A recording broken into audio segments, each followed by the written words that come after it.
హరిః ఓం. మనం నిన్న 13వ ప్రకరణంలో సర్వకాల సర్వావస్థలయందు కూడా నేను సుఖస్వరూపుడినే. నా సుఖానికి ఎప్పుడూ కూడా ఏ పనులు చేస్తున్నా సరే ఆహ్, అదే కరచరణాది అవయవాలతో అంటే జ్ఞానేంద్రియాలతో గాని, కర్మేంద్రియాలతో గాని ఏ పనులు చేస్తున్నా సరే, తర్వాత మళ్ళీ నిద్రపోతూ ఏ పని చేయకపోయినా సరే, మేలుకొని ఏ వ్యవహారాలు జరుగుతున్నా సరే, నేను సుఖస్వరూపుడినే అయ్యున్నాను గురుదేవా.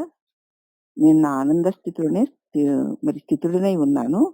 ఇంకా సర్వకాల సర్వావస్థలయందు కూడా నాకు నా సుఖానికి ఏ విధమైనటువంటి ఆటంకము కలగడం లేదు. ఎందుకంటే యత్నాయత్నాలన్నీ కూడా దేహ ధర్మాలే గాని నా ధర్మాలు కాదు కదా! కాబట్టి ఈ దేహ ధర్మాలు నా ధర్మాలనుకునే అజ్ఞానం పోయి స్వధర్మమైనటువంటి సచ్చిదానంద స్థితి నా స్వధర్మం అని నేను తెలుసుకున్నాను కదా! కాబట్టి స్వస్వరూపమగు ఆత్మానందం నుండి నేను స్థితుడై ఉన్నాను అని చెప్పి గురుదేవుడికి మరి శిష్యుడు చెప్పుకుంటాడనమాట 13వ ప్రకరణంలో. అప్పుడు గురుదేవుడు 14వ ప్రకరణంలో శాంతి చతుష్టము, శాంతి శాంతి చతుష్టయము అని శాంతిని గురించి ఒక 4 శ్లోకాలతో చెప్తున్నారు. పై ప్రకరణం నందు శిష్యుడు తన సుఖ అవస్థను నిరూపించి ఇప్పుడు శాంతి అవస్థను 4 శ్లోకాలతో చెప్తున్నాడు. ఎవడు స్వభావముగా విషయశూన్యమైన చిత్తము గలవాడై ఉంటాడో, చిత్తంలో ఒక్క విషయ వాసన కూడా లేకుండా ఎవడుంటాడో, అంటే వాడి స్వభావం అది. అసలు చిత్తము ఒక్క విషయ వాసన లేకుండా ఉండడమే మన స్వభావము. తన స్వభావ సిద్ధమైనటువంటి విషయ శూన్యత చిత్తమునందు ఎప్పుడు ఉంటుందో, ఎవడు రాగద్వేష రహితుడై ఉంటాడో, ఎప్పుడైతే చిత్తమందు ఒక్క చింత లేకపోయినప్పుడు రాగద్వేషాలు ఉండవు కదమ్మా. ఉండవు. అట్టివాడు ప్రారబ్ధ వశము వల్ల విషయ చింతన కలవాడై ఉన్నను ఇప్పుడు ఈ పని అవ్వాలి కాబట్టి ఆ విషయంతో కొంతసేపు వ్యవహరించాలి. ఇప్పుడు కూర్చొని మాట్లాడాలన్న అన్న ఒక చింతన ఉంది కదా, కాబట్టి ఈ మాట్లాడడం జరుగుతోంది, ఈ వెళ్ళడం జరుగుతోంది. ఇది కూడా ఈ దేహమందున్న ప్రారబ్ధవశాన జరుగుతున్న క్రియే. ఇప్పుడు నేను నేను అంటూ నేను చెప్పడము, నీవు అంటూ నువ్వు వినడము, ఇదంతా కూడా ప్రారబ్ధవశాన ఈ వ్యవహారం జరుగుతోంది. అప్పుడు మరి ఆ ప్రారబ్ధవశాన విషయ చింతన ఏ విషయాన్ని గురించి అయితే మనం మాట్లాడుకుంటూ ఉంటామో ఆ విషయం అక్కడ ఉండాలి కదా. ఉండాలి. ఇప్పుడు స్వరూప విషయాన్ని మాట్లాడుకుంటున్నాం, మరి దానికి సంబంధించి చింతన ఉండాలి కదా. అలాగే ఆ నిమిషానికి ఒక పని జరగవలసి ఉంది ప్రారంధంలో, ఆ సమయానికి ఆ చింతన ఉంటుంది.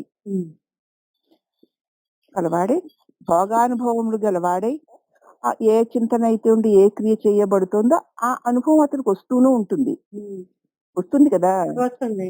ఇప్పుడు నేను మండే ఎండలో బట్టలు ఆరబెట్టుకున్నాను, తీసుకోవాలి. మరి ఎండలోకి రావాలా? రావాలి. వస్తే మరి వేడి మంట రావు? వస్తాయి. మరి ఇక్కడే వేసుకున్నావా గనుక తీసుకోవాల్సింది ఉంది గనుక ఆ వేడి మంట వస్తాయి. మరి అవి అనుభవాలే కదా.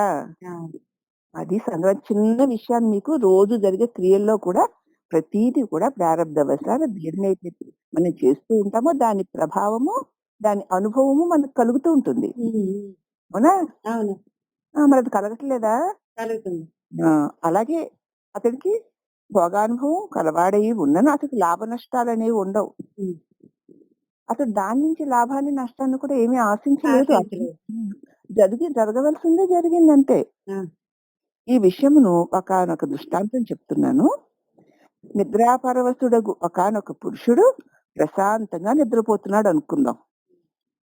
బాగా గాఢ నిద్రలో వెలిగిపోయి ఉన్నాడు. మరి ఒకడు వచ్చి అతడిని మేలుకొల్పి నీవు ఈ పని చెయ్యి అని చెప్పి వెళ్ళిపోయాడు. ఇతడైతే ఆ పని చేస్తున్నాడు, కానీ అది అతని ఇచ్ఛాపూర్వకంగా కాదు. ఉన్నాడు, ఆయన ఎవరో వచ్చి లేపాడు, ఏవయ్యా నిద్రపోతున్నావా, ఈ పని చేయి అన్నాడంతే. ఇక్కడ లేచాడు, ఆ పని చేయమన్నాడు కాబట్టి ఆ పని చేసేస్తున్నాడు. అందుకని ఆ పని చేయడానికి వాడికి ఏమి ఒక ఇచ్చ లోపల పెట్టుకొని చేయటం లేదు. ఆయన చెప్పాడు, ఇప్పుడు చేసేస్తున్నాడు అంతే. రెండో వాడిని ప్రేరణ చేత పని చేస్తున్నాడు. అవునా? అవును. ఇదే విధముగా ప్రశమన చిత్తుడు కూడా భోగములననుభవిస్తూ ఉంటాడు. కానీ అది తన ఇచ్ఛాపూర్వకంగా కాదు. ఇది కావాలి, అది కావాలి, ఇది వద్దు, అది వద్దు, ఇది ఇష్టం, అదే ఇష్టం అన్న భావన అక్కడుండదు. హ్మ్. ఏదో ఆ నిమిషానికొస్తుంది అది అంతే. అయిపోతుంది. హ్మ్. ఆయన నిద్రపోతున్నాడు. ఆడెవడో లేపాడు. ఆయనెవరో ఈ పని చేయమన్నాడు చేసేసాడంతే. అంతే. దాని ఫలితం కోరి కాదు కదా! కాదు. అలాగే జ్ఞాని ప్రారబ్ధవశాన మరి అనుభవించవలసినవి వస్తూ ఉంటే వాటిని అనుభవిస్తూ ఉంటాడు. హ్మ్. కానీ తన ఇచ్ఛాపూర్వకంగా నాకు కావాలి, నేను చెయ్యాలి అని కాదు. అంతే. ఒకానొక పురుషుడు తన ఆనందములో తాను మునిగి ఉండగా, వేరొక సిపాయి వచ్చి తనకు ఇష్టం లేకున్నను మెడలో గుడ్డ వేసి లాగి అతని నెత్తిపైని ఒక మూట ఉంచి పద అన్నాడు. అంటే ఒక సిపాయి ఒకానొక పురుషుడు తన ఆనందంలో తాను మునిగి ఉన్నాడండి. హ్మ్.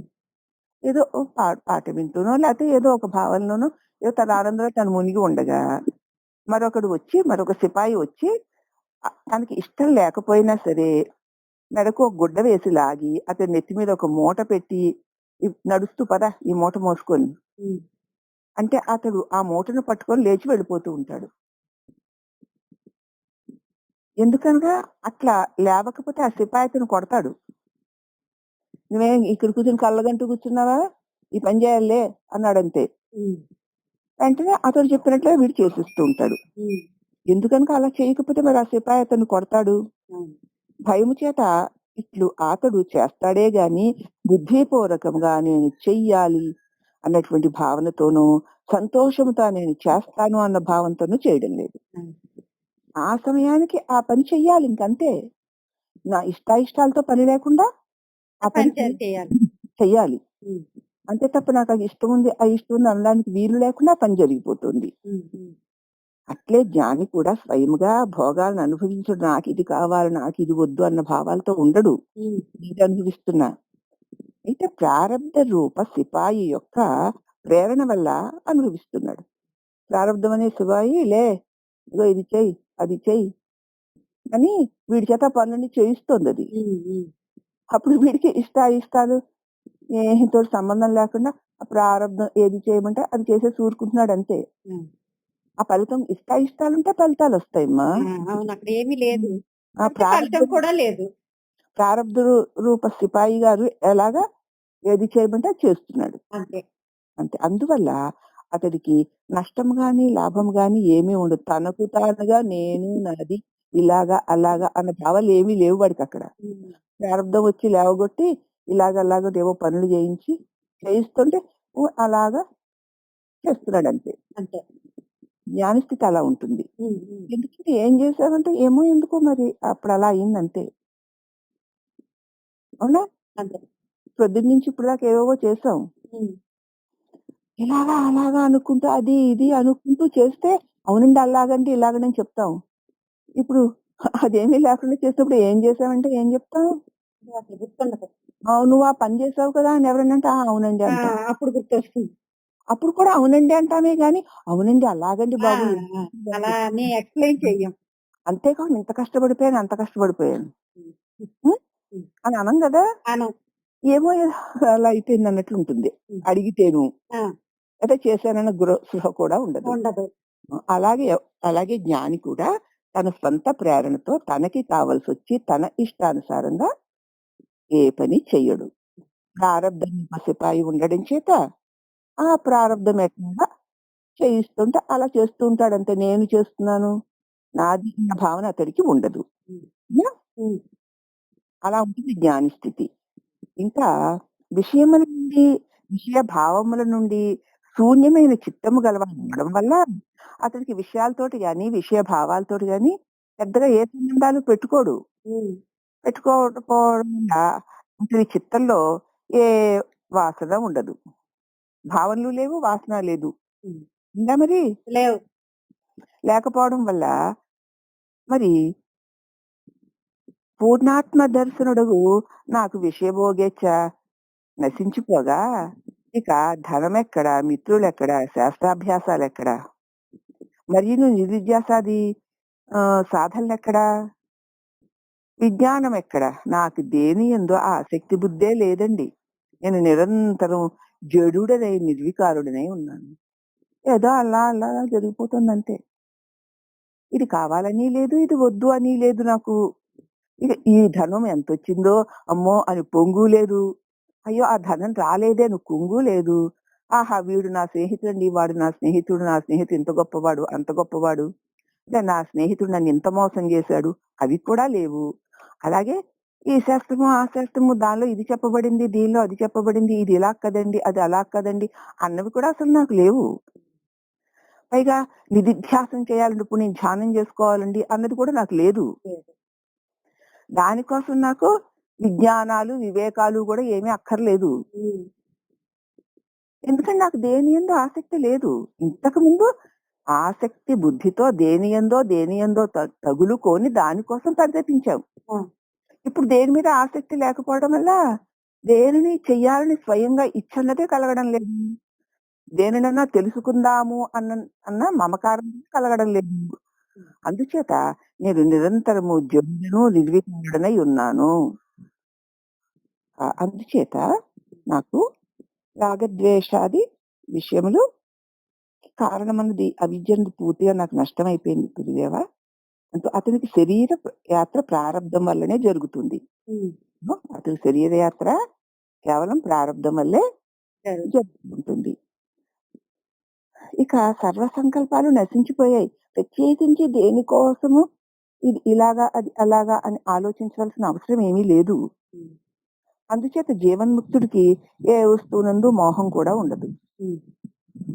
దేని మీదన్నా మోహం ఉంటేనే కదా ఆలోచించవలసి వస్తుంది. అంతే. మోహం అన్నా ఉండాలి, లేకపోతే ద్వేషం అన్నా ఉండాలి. ఉమ్. ఉంటేనే. ఉమ్. ఏమీ లేనప్పుడు ఏముంటుంది ఆలోచించడానికి? ఏముండదు. గతం బోళ్ళంత ఉంది. ఉమ్. కానీ అది కలే కదా. కలే. ఇక కళ రాత్రి నీకు ఏదో కళ వచ్చింది పగలలా తలుచుకుంటూ ఉంటావా? ఆహా.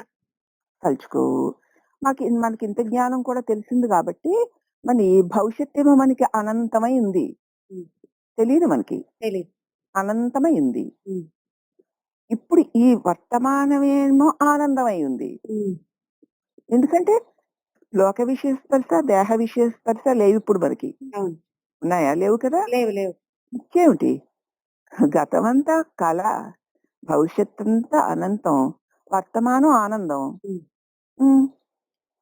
ఇంకా మరి అటువంటి వాడికి పనిగట్టుకుని దేని గురించి ఆ సంకల్పిస్తాడు? ఏమీ సంకల్పించాడు. ఆ ఏ వస్తువునందు మోహం కూడా ఉండదు. ఉమ్. మోహం ఉంటేనే సంకల్పిస్తాడు. అవును. అందువల్ల జీవన్ముక్తిని దృష్టిలో జగత్ ప్రతీతి కూడా కలగదు. ఏదో జగత్తు ఉంది అన్న భావన కూడా కలగదు. ఉమ్. ఉమ్. ఉన్నట్టు కూడా ఎందుకని భావన కలగదు కాబట్టి దాని వైపు చూడడు కదమ్మా. ఉమ్. ఉమ్. భావన కలిగితే చూస్తావు. అవును. ఒకవేళ చూస్తూ ఉన్న భావన లేకపోతే చూస్తూ ఉన్నది తెలియబడదు. ఉమ్. ఇప్పుడు నా ఎదురుగుండా బోళ్ళంత ప్రపంచం ఉంది, లేదనడం లేదు. ఉమ్. అసలు దాని మీద ధ్యాసే లేదు. అదే. అవునా? అవును. లేకపోవడం వల్ల లేదు. లేదనడానికి లేదు గాని ఉమ్. నాకైతే లేదు. అదే. అవునా? అవును. అందుచేత జగత్ ప్రతీతి కూడా ఉండదు. ఉమ్. మరియు అతడు ధ్యానమందు గాని, ముక్తి అందు గాని ప్రత్యేకించి ధ్యానం చేద్దాం, ముక్తి కావాలి, ఏదైనా ఉంటే బంధం ఉంటే ముక్తి ఉమ్. కదా. కాబట్టి ఆ ముక్తి కోసం ధ్యానం. బంధించేది చిత్తమందు ఒక్క చింత కూడా లేదు. ఒక్క చింతన కూడా లేకపోవడం చేత, దేనిని చింతించకపోవడం చేత, చింతన వల్ల కలిగేటువంటి ఈ జగదృశ్యాలేవి అతడికి ఏమాత్రము ఉండవు. ఉమ్. ఉన్నా ఉన్నట్టు తోస్తాయే తప్ప అంటవు. ఉమ్. అప్పుడు ఇక దేని నుంచి నేను ముక్తి పొందాలి? ఓకే. దేన్ని ఎక్కడన్నా కట్టేసి ఉంచుకుంటే దాన్ని తీయండి అని అనొచ్చు. ఉమ్. ఉమ్. ఆ ఇక నాకు ముక్తి అక్కర్లేనప్పుడు మరి ఈ ముక్తిని పొందడానికి చేయవలసిన ధ్యానము అన్నది మాత్రం ఎందుకు నాకు? ఎందుకో గురుదేవ ధ్యానం ఉంది కానీ, ముక్తి అందు కానీ కొంచెం కూడా అసలు అలాంటి వాటి అవసరం కూడా లేదనిపిస్తుంది. ఎందుకనగా వానికి మనోరథమునందు ఒక్కటి కూడా మిగిలి లేదు కదా. మనసులో ఏదైనా ఒకటి మిగిలి ఉంటే ఆ మిగిలి ఉన్న దాని నుంచి విడుదల పొందాలని ధ్యానం నేను చేయాలి. కోరతాను. కోరితే అప్పుడు ధ్యానం చేస్తాను. చూద్దామంటే ఒకటి కూడా లేదక్కడ. హ్మ్. అలా లేని చిత్తం తయారవ్వాలి మనకి. ఒక్కటి కూడా లేని చిత్తం. అవును. అంటే కేవలం చిదాకాశమే ప్రకాశిస్తూ ఉంటుంది. దానిలోకి ఏదో ఒకటి వస్తూ ఉంటుంది, పోతూ ఉంటుంది. అవునా? హ్మ్. దానిలోకి వచ్చి వెళ్ళడం వేరు. దానిలో నుంచి రావడం వేరు. దాని లోపల నుంచి వచ్చింది అంటే అది తప్పకుండా వెలుపలి దృశ్యం చేత చిక్కుబడి ఉంటుంది కదా! హ్మ్. చిత్తంలోంచే అప్పుడు చిదాకాశంలో నుంచే ఒక తలంపు వచ్చిందనుకో అది ఇప్పుడు చిదాకాశం కాస్త చిత్తాకాశం అయిపోతుంది. హ్మ్. ఆ చిత్తంలో నుంచి ఏదైనా వచ్చింది అంటే ఇక జగత్తులో నిన్ను నెట్టేస్తుంది. హ్మ్. అయితే చిత్తంలో ఏమీ లేవు. చిత్తం కాస్త చిదాకాశం అయిపోయింది. ఇక దానిలోంచి ఏమీ రావు. వెలుపల ఏవైనా ఉన్నట్టు ఉండి ప్రారబ్ధవశాన ఉన్నట్టు ఉండి వస్తుంటే వచ్చిన వల్ల కాలిపోతూ ఉంటాయి. అంటే వెళ్ళిపోతూ ఉంటాయి. హ్మ్. హ్మ్. అవునా? అవును. నీలోంచి వస్తే బంధం తల్లి. ఆ! నాలోంచి ఏవి రావడం లేదు. హ్మ్. ఈ దేహం ఉంది కూడా ప్రారబ్ధవశాన వెలుపల నుంచి ఏవో వస్తుంటే వచ్చిన వల్ల వెళ్ళిపోతున్న వాటిగా చూస్తూ ఉంటాను గనక హ్మ్. అవునా? హ్మ్. చెప్పుకున్నాం కదా వెళ్ళిపోయేవి గతాలంతా కలలని. హ్మ్. మరి వచ్చినవన్నీ కూడా అనంతత్వంలో నుంచే ఏదో అలా వస్తూ కాసేపు ఉన్నట్టుంటూ పోతున్నాయని. హ్మ్. హ్మ్. అందుచేత నీలో నుంచి వస్తే నీ చిదాకాశ స్వరూపము అది ఏమైపోతుంది? చిత్తమైపోతుంది. చిదాకాశం అయిపోయి హ్మ్. హ్మ్, అది తప్పకుండా నేను బయట పడేస్తుంది. హ్మ్. హ్మ్. హ్మ్. ఏదో ఉంటేనే లేచొస్తుందమ్మా. అవునవును. లేకపోతే ఏమొస్తుంది? ఏం రాదు. ఏమీ రాదు. నీలో నుంచి ఏమీ రాదు. దేహం ఉంది గనుక వెలుపల నుంచి ఏదైనా వస్తుంటే వచ్చినవన్నీ పోతూ ఉంటాయి గనక అది నిన్ను బంధించదు. హ్మ్. ఈ విషయం బాగా అర్థం చేసుకోవాలి అందరూ. ఆ! అర్థమైందక్క. మనలో నుంచి వచ్చేవి మనని బంధిస్తాయి. బంధిస్తాయి. వెలుపల నుంచి వచ్చేవన్నీ వెళ్ళిపోయేవే గనక వాటి మీద నీకు ఏ లోపల ఏమీ లేకపోతే వెలుపల కూడా ఏది బంధించదు. హ్మ్. వెలుపల వచ్చినవి కూడా అలా వెళ్ళిపోతూ ఉంటాయి. హ్మ్. ట్రైన్ ఎక్కి వెళ్ళేవాడికి దృశ్యాలన్నీ వెళ్ళిపోతున్నట్టు. హ్మ్. హ్మ్. హ్మ్. హ్మ్. ఏ ఒక్క దాని మీద పెడతావు? దేని మీద పెట్టుకో. అన్నీ కనపడుతూనే ఉంటాయి కదా! హ్మ్. హ్మ్. అన్నీ వెళ్ళిపోతూనే ఉంటాయి కదా! హ్మ్. అలాగే ప్రారంధవశాన్ని ఈ దేహం ఉంది గనుక వెలుపల దృశ్యాలు, వ్యక్తులు, వ్యవహారాలన్నీ అలా వచ్చి వెళ్ళిపోయే వాటి వలె చూస్తాడు గనక హ్మ్. ఎందుకు చూస్తాడు అంటే చిత్తంలో ఒక్క చింతన, ఒక్క వ్యామోహమన్న వాసన లేదు గనక ఈ వెలి వ్యవహారములో దేని యందు రాగద్వేషాలు లేకుండా హ్మ్, వచ్చిపోయేవే, చచ్చిపోయేవే అన్నట్టు ఉండగలుగుతాడు. హ్మ్. అలా ఉండాలంటే చిత్తంలో ఒక్క చింతన కూడా లేకపోతే అది చిత్తై ప్రకాశిస్తూ ఉంటుందన్నమాట. హ్మ్. హ్మ్. ప్రకాశంలో ఏమున్నాయి? ఏమీ లేవు. ఏమీ లేవు. హ్మ్. ఏదైనా వచ్చిందంటే అది చిత్తమైపోయింది. హ్మ్. వచ్చింది అంటే అది తప్పకుండా నిన్ను వెలి ప్రపంచంతో ముడి వెయ్యడానికే అంటే ఆ వాసన రూపంగా ఉంది గనకే వస్తుంది. చూసుకో నీలో నుంచి ఏది వచ్చినా నీవు గతంలో పెట్టుకున్నటువంటి అనుభవపు వాసనే వస్తుంది. వచ్చిందంటే తప్పకుండా తదనుగుణంగా అది ముడివేసేస్తుంది. హ్మ్. హ్మ్. అలా చిత్తంలో ఏమీ లేవనుకో వెలుపల ఎన్ని వచ్చినా సరే ముడేసుకోవడానికి అక్కడ ఏమీ లేదు. హ్మ్. వాసననే తాడు లేదు కదా! అవును. అంచేత లోపల నుంచి వచ్చేవన్నీ కూడా బంధిస్తాయి. నీ లోపల నుంచి వచ్చేవి ప్రతివి కూడా వెలి ప్రపంచం అసత్యమో, అనిత్యము, దుఃఖము, జడము అయినా సరే దానికేసుకొని చుట్టేసుకుంటాయి. నీ లోపల ఏమీ లేకపోతే వెలుపల ఎంత జగత్తు కనపడుతున్నా, ఎన్ని సంఘటనలు కనపడుతున్న దాంతో ఏ మాత్రము నీకు మరి ముడి పడడానికి, ముడి పెట్టడానికి కావాల్సిన ఆ తాడే లేదు. వాసన అనే తాడు. హ్మ్. అవి అలా వస్తుంటే వెళ్ళిపోతుంది. అలా చాలా అద్భుతమైనటువంటి, లోతైనటువంటి తమ్ము తాము చూసుకోవడానికి ఉపయోగపడేటువంటి విషయం అమ్మా ఇది. అవును. అందుచేత ఎందుకనక అతని మనోరథంలో ఒక్కటి కూడా మిగిలి ఉండలేదు. లోపల ఏదన్నా ఉంటేనే కదా వెలుపల ఆటిని పట్టుకు వేలాడడం. హ్మ్. అవునా? హ్మ్. నీకు లోపల ఏమైతే వెలుపలనే కనిపిస్తుంది. ఆహా! అలాగా అనేసి ఊరుకుంటాం. అవును. లోపల ఉంటే మరి అవునా? ఇదిగో, అదిగో అని దాన్ని పట్టుకొని తిరుగుతాం. అంతే మన చర్యలే మనకి అద్దాలు. హ్మ్. హ్మ్. చూసుకో. హ్మ్. హ్మ్. హ్మ్. నీ పనులే, నీ క్రియలే నీకు అర్థమే స్పష్టంగా నేను నీకు చూపించేస్తూ ఉంటాయి. కాబట్టి ఎక్కడ తట్టుకునున్నావో తెలుసుకొని అక్కడల్లా నీ స్వరూప స్పృహలో ఉంటూ ఉండడమే. మనం చెయ్యాలి. కానీ జనకుడికి ఆ అవసరం లేదు. లేదు. ఎందుకంటే నా మనోరథంలో ఒక్క వాసన కూడా మిగిలి ఉండలేదు. వాసన వసితుడైన వాడు సంకల్పాలు నశించని పురుషుడు జగత్తు ఉందని గాని లేదని గాని చెప్పజాడు. వాసనావాసితుడైన వాడు సంకల్పం నశించని పురుషుడు జగత్తు ఉన్నదని గాని లేదని గాని చెప్పజాలడు. ఉందంటాడా లేదంటాడా? ఏమి అనడు. ఉమ్, వాసనావాసితుడై ఉన్నాడు. వాసనలతో చుట్టేసి ఉన్నాడు. సంకల్పాలు నశించకుండా ఉన్నాడు. వాడు జగత్తు ఉందని గాని లేదని గాని చెప్పజాలడు. ఎందుకంటే ఆడికి అసలు అది ఉందో లేదో కూడా తెలియదు. హ్మ్. ఎందుకంటే ఆ సంకల్పానురేణువులు వాని ఎందు ఇంకనూ నశించలేదు మరి. హ్మ్. ఖచ్చితంగా లేదు అని వాడు చెప్పలేడు. హ్మ్. ఖచ్చితంగా ఉంది అని చెప్పలేడు. ఆ వాసన రేణువులు వాడిని అలా చెప్పనివ్వవు. హ్మ్. అవునా? వాడికి నశించలేదు కనుక. వాసనారహితుడు వాడు జగత్తును చూస్తూ ఉన్నను చూడని వాని వలే ఉంటున్నాడు. ఒక్క వాసన లేదనుకో అన్ని చూస్తూనే ఉంటాడు. హ్మ్. అని చూడని వాడి వలేనే ఉంటాడు. హ్మ్. కారణం ఏమిటంటే సుషుప్తి యందున్న పురుషుని వలె అతనికి సంకల్ప వికల్పం నశించిపోయి ఉన్నాయి. నిద్రలో సంకల్ప వికల్పములు నశించలేదమ్మా.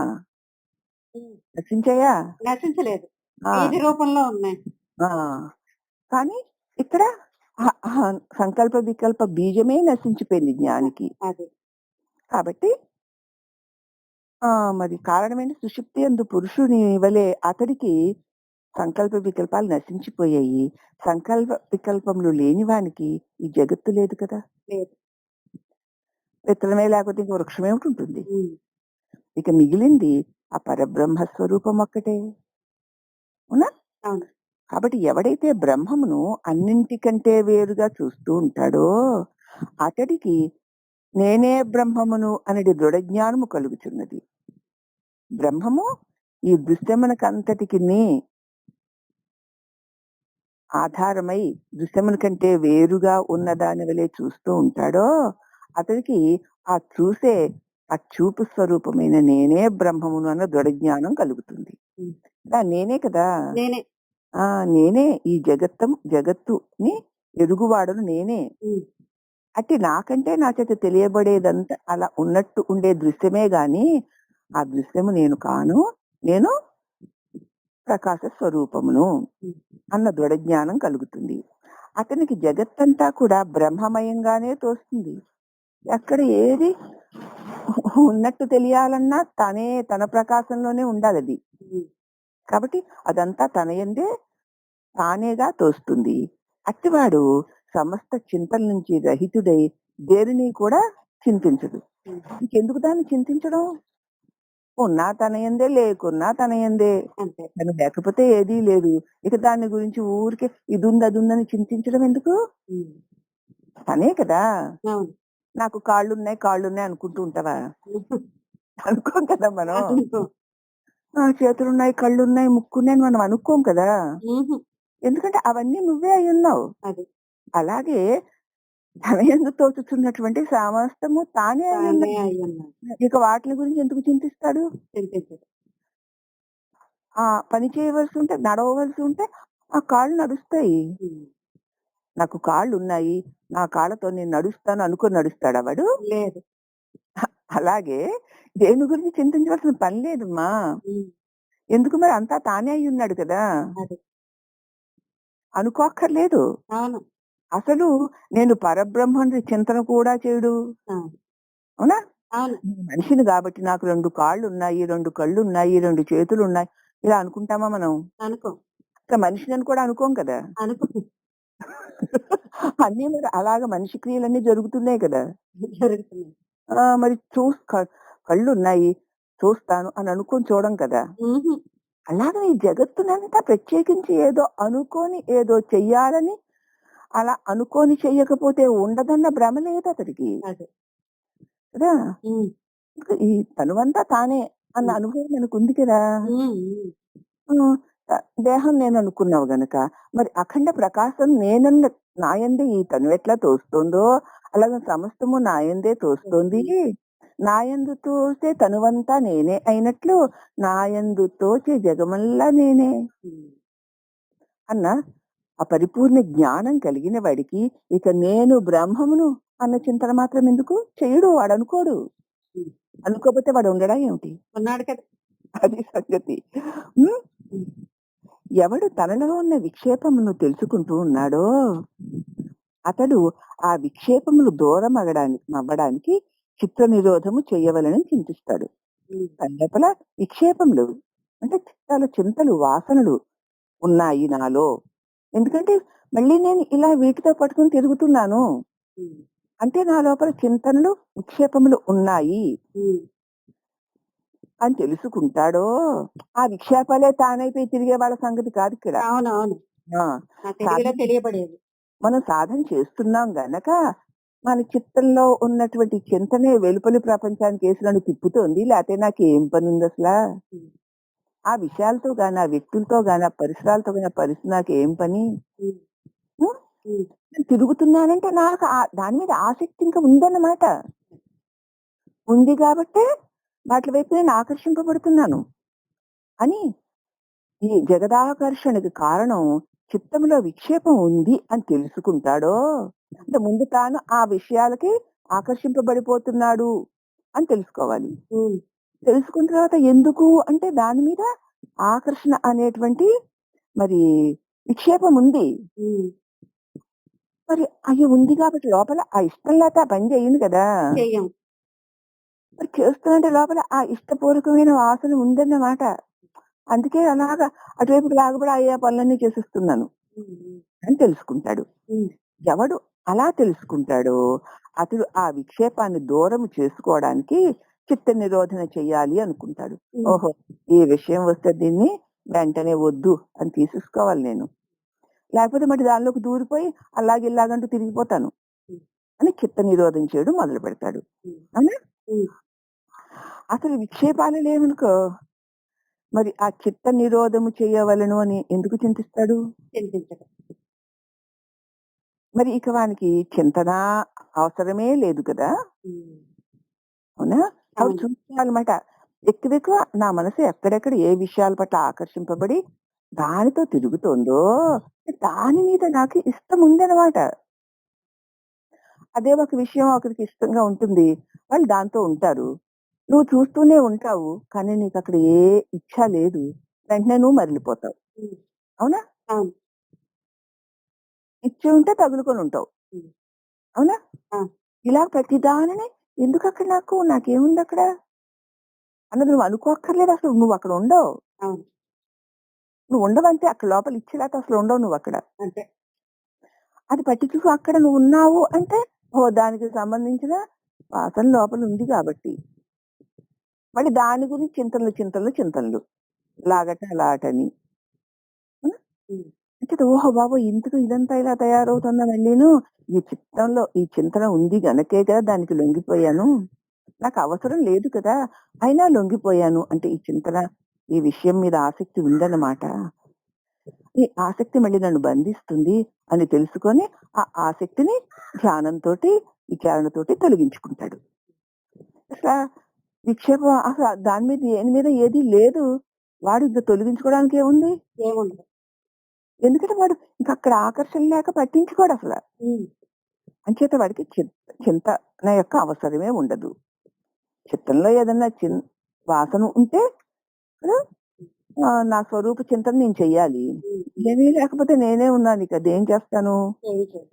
కాబట్టి జ్ఞాని అగువాడు జనుల మధ్య విక్షేపరహితుడై ఉండియున్నూ 10 మంది జనుల మధ్య ఒక జ్ఞాని ఉన్నాడనుకుందాం. హ్మ్. అసలు ఏ విక్షేపములు లేకుండానే ఉన్నను ప్రారబ్ధ వశం వల్ల బాధితానువృత్తి గలవాడై అన్ని కర్మలు చేయుచూ కూడా తాను నిర్లేపుడై బంధన రహితుడై ఉంటున్నాడు. ప్రారంధవశాన మరి 10 మంది మధ్య ఉండవలసి వస్తుంది. అతడు విక్షేప రహితుడై ఉన్నాడు అంతరంగంలో. అవేవో ఆహా ఓహో అన్నవాడికి లేవు. అవును. పిచ్చి చాచి అన్నవి కూడా అక్కడ లేవు. ప్రారంధవశాన బాధితానువృత్తి గలవాడై అక్కడ ఆ పని చేయవలసిన అవసరం కలిగి ఉన్నవాడై అన్ని కర్మలు చేస్తూ ఉన్నను తాను నిర్లేపుడై బంధనారహితుడే ఉంటున్నాడు. అంటే అది అలా ఆసక్తి లేదు అక్కడ. ఆసక్తి యోగం. ఆ పనులన్నీ చేస్తూనే ఉంటాడు అందరిలాగే, ఆహా ఓహో అనే వాళ్ళలాగే. కానీ అతనికి ఆ లోపల అనాసక్తి ఉంది. అందుకని పట్టించుకోడు వాడు. అతనికి విక్షేపం లేదు కాబట్టి ఇక సమాధి లేదు. కాబట్టి కర్తృత్వాది అభిమానము లేదనమాట. ఏదో అంటే అప్పుడు అలా జరగాల్సింది అలా జరిగింది అంతే అని ఉంటాడు. అక్కడ ఏ వింతలు విడ్డూరాలు అతన్ని ఏమీ ఆకర్షించవు. ఏ ఏ గొప్ప గొప్ప దుఃఖాలు కూడా అతని మీద ప్రభావం చూపించవు. అక్కడ ఆ ప్రభావానికి లోనైన వాడి వలె అలా ఉంటాడే గాని అతడు అంతరంగంలో కొంచెం కూడా లోనై ఉండడు. ఇక కర్తృత్వ అభిమానము లేని యోగిని ఇంద్రియ వ్యాపారములు అంటవని ఇంకా చెప్తున్నాడు. అటువంటి కర్తృత్వ అభిమానం లేదు, నేను చేస్తున్నాను ఆహా ఓహో అంటూ జగత్ విషయాల మీద వ్యామోహాలు లేవు. అట్టి యోగి ఇంద్రియ వ్యాపారములు ఎన్ని చేస్తున్నవి అంటబట. దాని గురించి చెప్తున్నారు ఇక్కడ. ఎవడు ఆత్మానందము వల్ల తృప్తుడై నిందాస్తుతుల నుంచి రహితుడమై ఉంటాడో ఇంకేముంది, ఎవరు ఏదో అంటే నన్నెందుకు ఇలా అనాలి, నన్ను అలా అన్నారు, నన్ను ఇలా అన్నారు, వాళ్ళ పని చెప్తా సమయం రాకపోదు, వాళ్ళకి తగినట్టుగా నేను అనలేకపోతానా, అంటించలేకపోతానా అని ఏమన్నా అనుకుంటాడా? ఏమనుకోడు. ఎవడనుకుంటాడు? రాగద్వేషాది వాసనలు పెట్టుకొని అహంకారం మమకారాలు పెట్టుకొని తన తప్పుల్ని కప్పెట్టుకోవాలని చూసేవాడికి ఆ రోగం. కానీ ఏదో అప్పుడు అలా అయింది అంటే వాడికి ఏ రోగం ఉంటుంది? కాబట్టి ఎందుకు ఉండదు అంటే ఆ సమయానికి అది అలా అంతే. తను నిశ్చలుడే నిర్మలుడే ఉన్నటువంటి పరబ్రహ్మ స్వరూపం తాను ఎరిగి ఉన్నాడు కదా. అప్పుడు నిందాస్తుతులు యందు రహితుడై ఉంటాడు. అలాగే ఎవరో ఒకరు పొగిడారనుకుందాం, అయితే ఏమిటి పొంగవలసిన పని ఏమైనా ఉందా? ఒకవేళ నువ్వు పొగిడావు అనుకుందామమ్మా నన్ను, అది నీ సంస్కారం, నీ అభిప్రాయం. నీ సంస్కారానికి బట్టి నీ అభిప్రాయాన్ని నువ్వే వెల్లడి చేసుకుంటున్నావు అంతే. అవునా? మరి అది నాదే నేనెందుకు అనుకుంటాను? నువ్వు నన్ను కొండంతా పొగిడితే అది రాధది అనుకుంటాను నేను. నువ్వు 100 కొండలంతా నన్ను తిడితే అది రాధది అనే అనుకుంటాను నేను. కాదా చెప్పు? అంతే. నీదైతే నాకెందుకే రోగం నా మీద వేసుకుంటాను. నీ స్వభావం నువ్వు ప్రకటించుకుంటున్నావు అంటే నీ వాసన నువ్వు వెల్లడించుకుంటున్నావు. అది నీదే, నాదే నేను ఎందుకు తీసుకోవాలి? చూడు ఎంత తేలికగా. ఈ భౌతిక విషయాల పట్ల రాగద్వేషాలు లేకుండా, వ్యక్తుల పట్ల ఏ ప్రత్యేకతలు లేకుండా ఇంత అవలీలగా బంధాలను తప్పించుకోవచ్చు. అవునా మరి? అవును. నీదేదేదో వాగుకుంటుంటే, నీవేదో ఏడుస్తుంటే, నీవేదో నవ్వుకుంటుంటే అది నీదే కదా, నాదే మరి కాదు. మరి నాదే నేను ఎందుకు వేసుకోవడం? ఏది కళలో కూడా వేసుకోను నేను అని తెలుసుకోవాలి. ఎందుకు వేసుకోను? అది నాది కాదని నాకు తెలుసు కనుక. ఇప్పుడు నేనని చెప్తున్నాను కానీ ప్రతి ఒక్కళ్ళు అలా ఉండాలని చెప్తున్నాను. ప్రతి ఒక్కళ్ళు కూడా ఆహా అనక్తే అలా ఉంటారు మాట అనుకోకండి. అది ప్రతి ఒక్కరిది అది. ఇదా మరి కాదు, వారి అభిప్రాయం వారు వెల్లడించారు అంతే. అంతే. ఎవరెవరు వారి వారి స్వభావాలకి వాసనలకి తగినటువంటి వ్యవహారాల్ని అభిప్రాయాల్ని వాళ్ళే వెల్లడించుకుంటున్నారు. అదే నేనెందుకు తీసుకోవాలి? వాళ్ళది అనుకున్నప్పుడు నువ్వు తీసుకోవు. నన్నే అన్నారు అంటే ఇంక దాన్ని మోసుకు తెస్తావు. మళ్ళీ తెచ్చేంత బరువు. సమయం వచ్చినప్పుడల్లా లోపల నుంచి విషనాగులాగా బుస్సు బుస్సుమని వస్తుంది, మళ్ళీ విషం కక్కేస్తుంటుంది. తెలుస్తుందా? ఇందుచేత ఇట్టి జ్ఞాని లోక దృష్టిలో చేసినను చేయని వాడే ఆకర్త అవుతున్నాడు.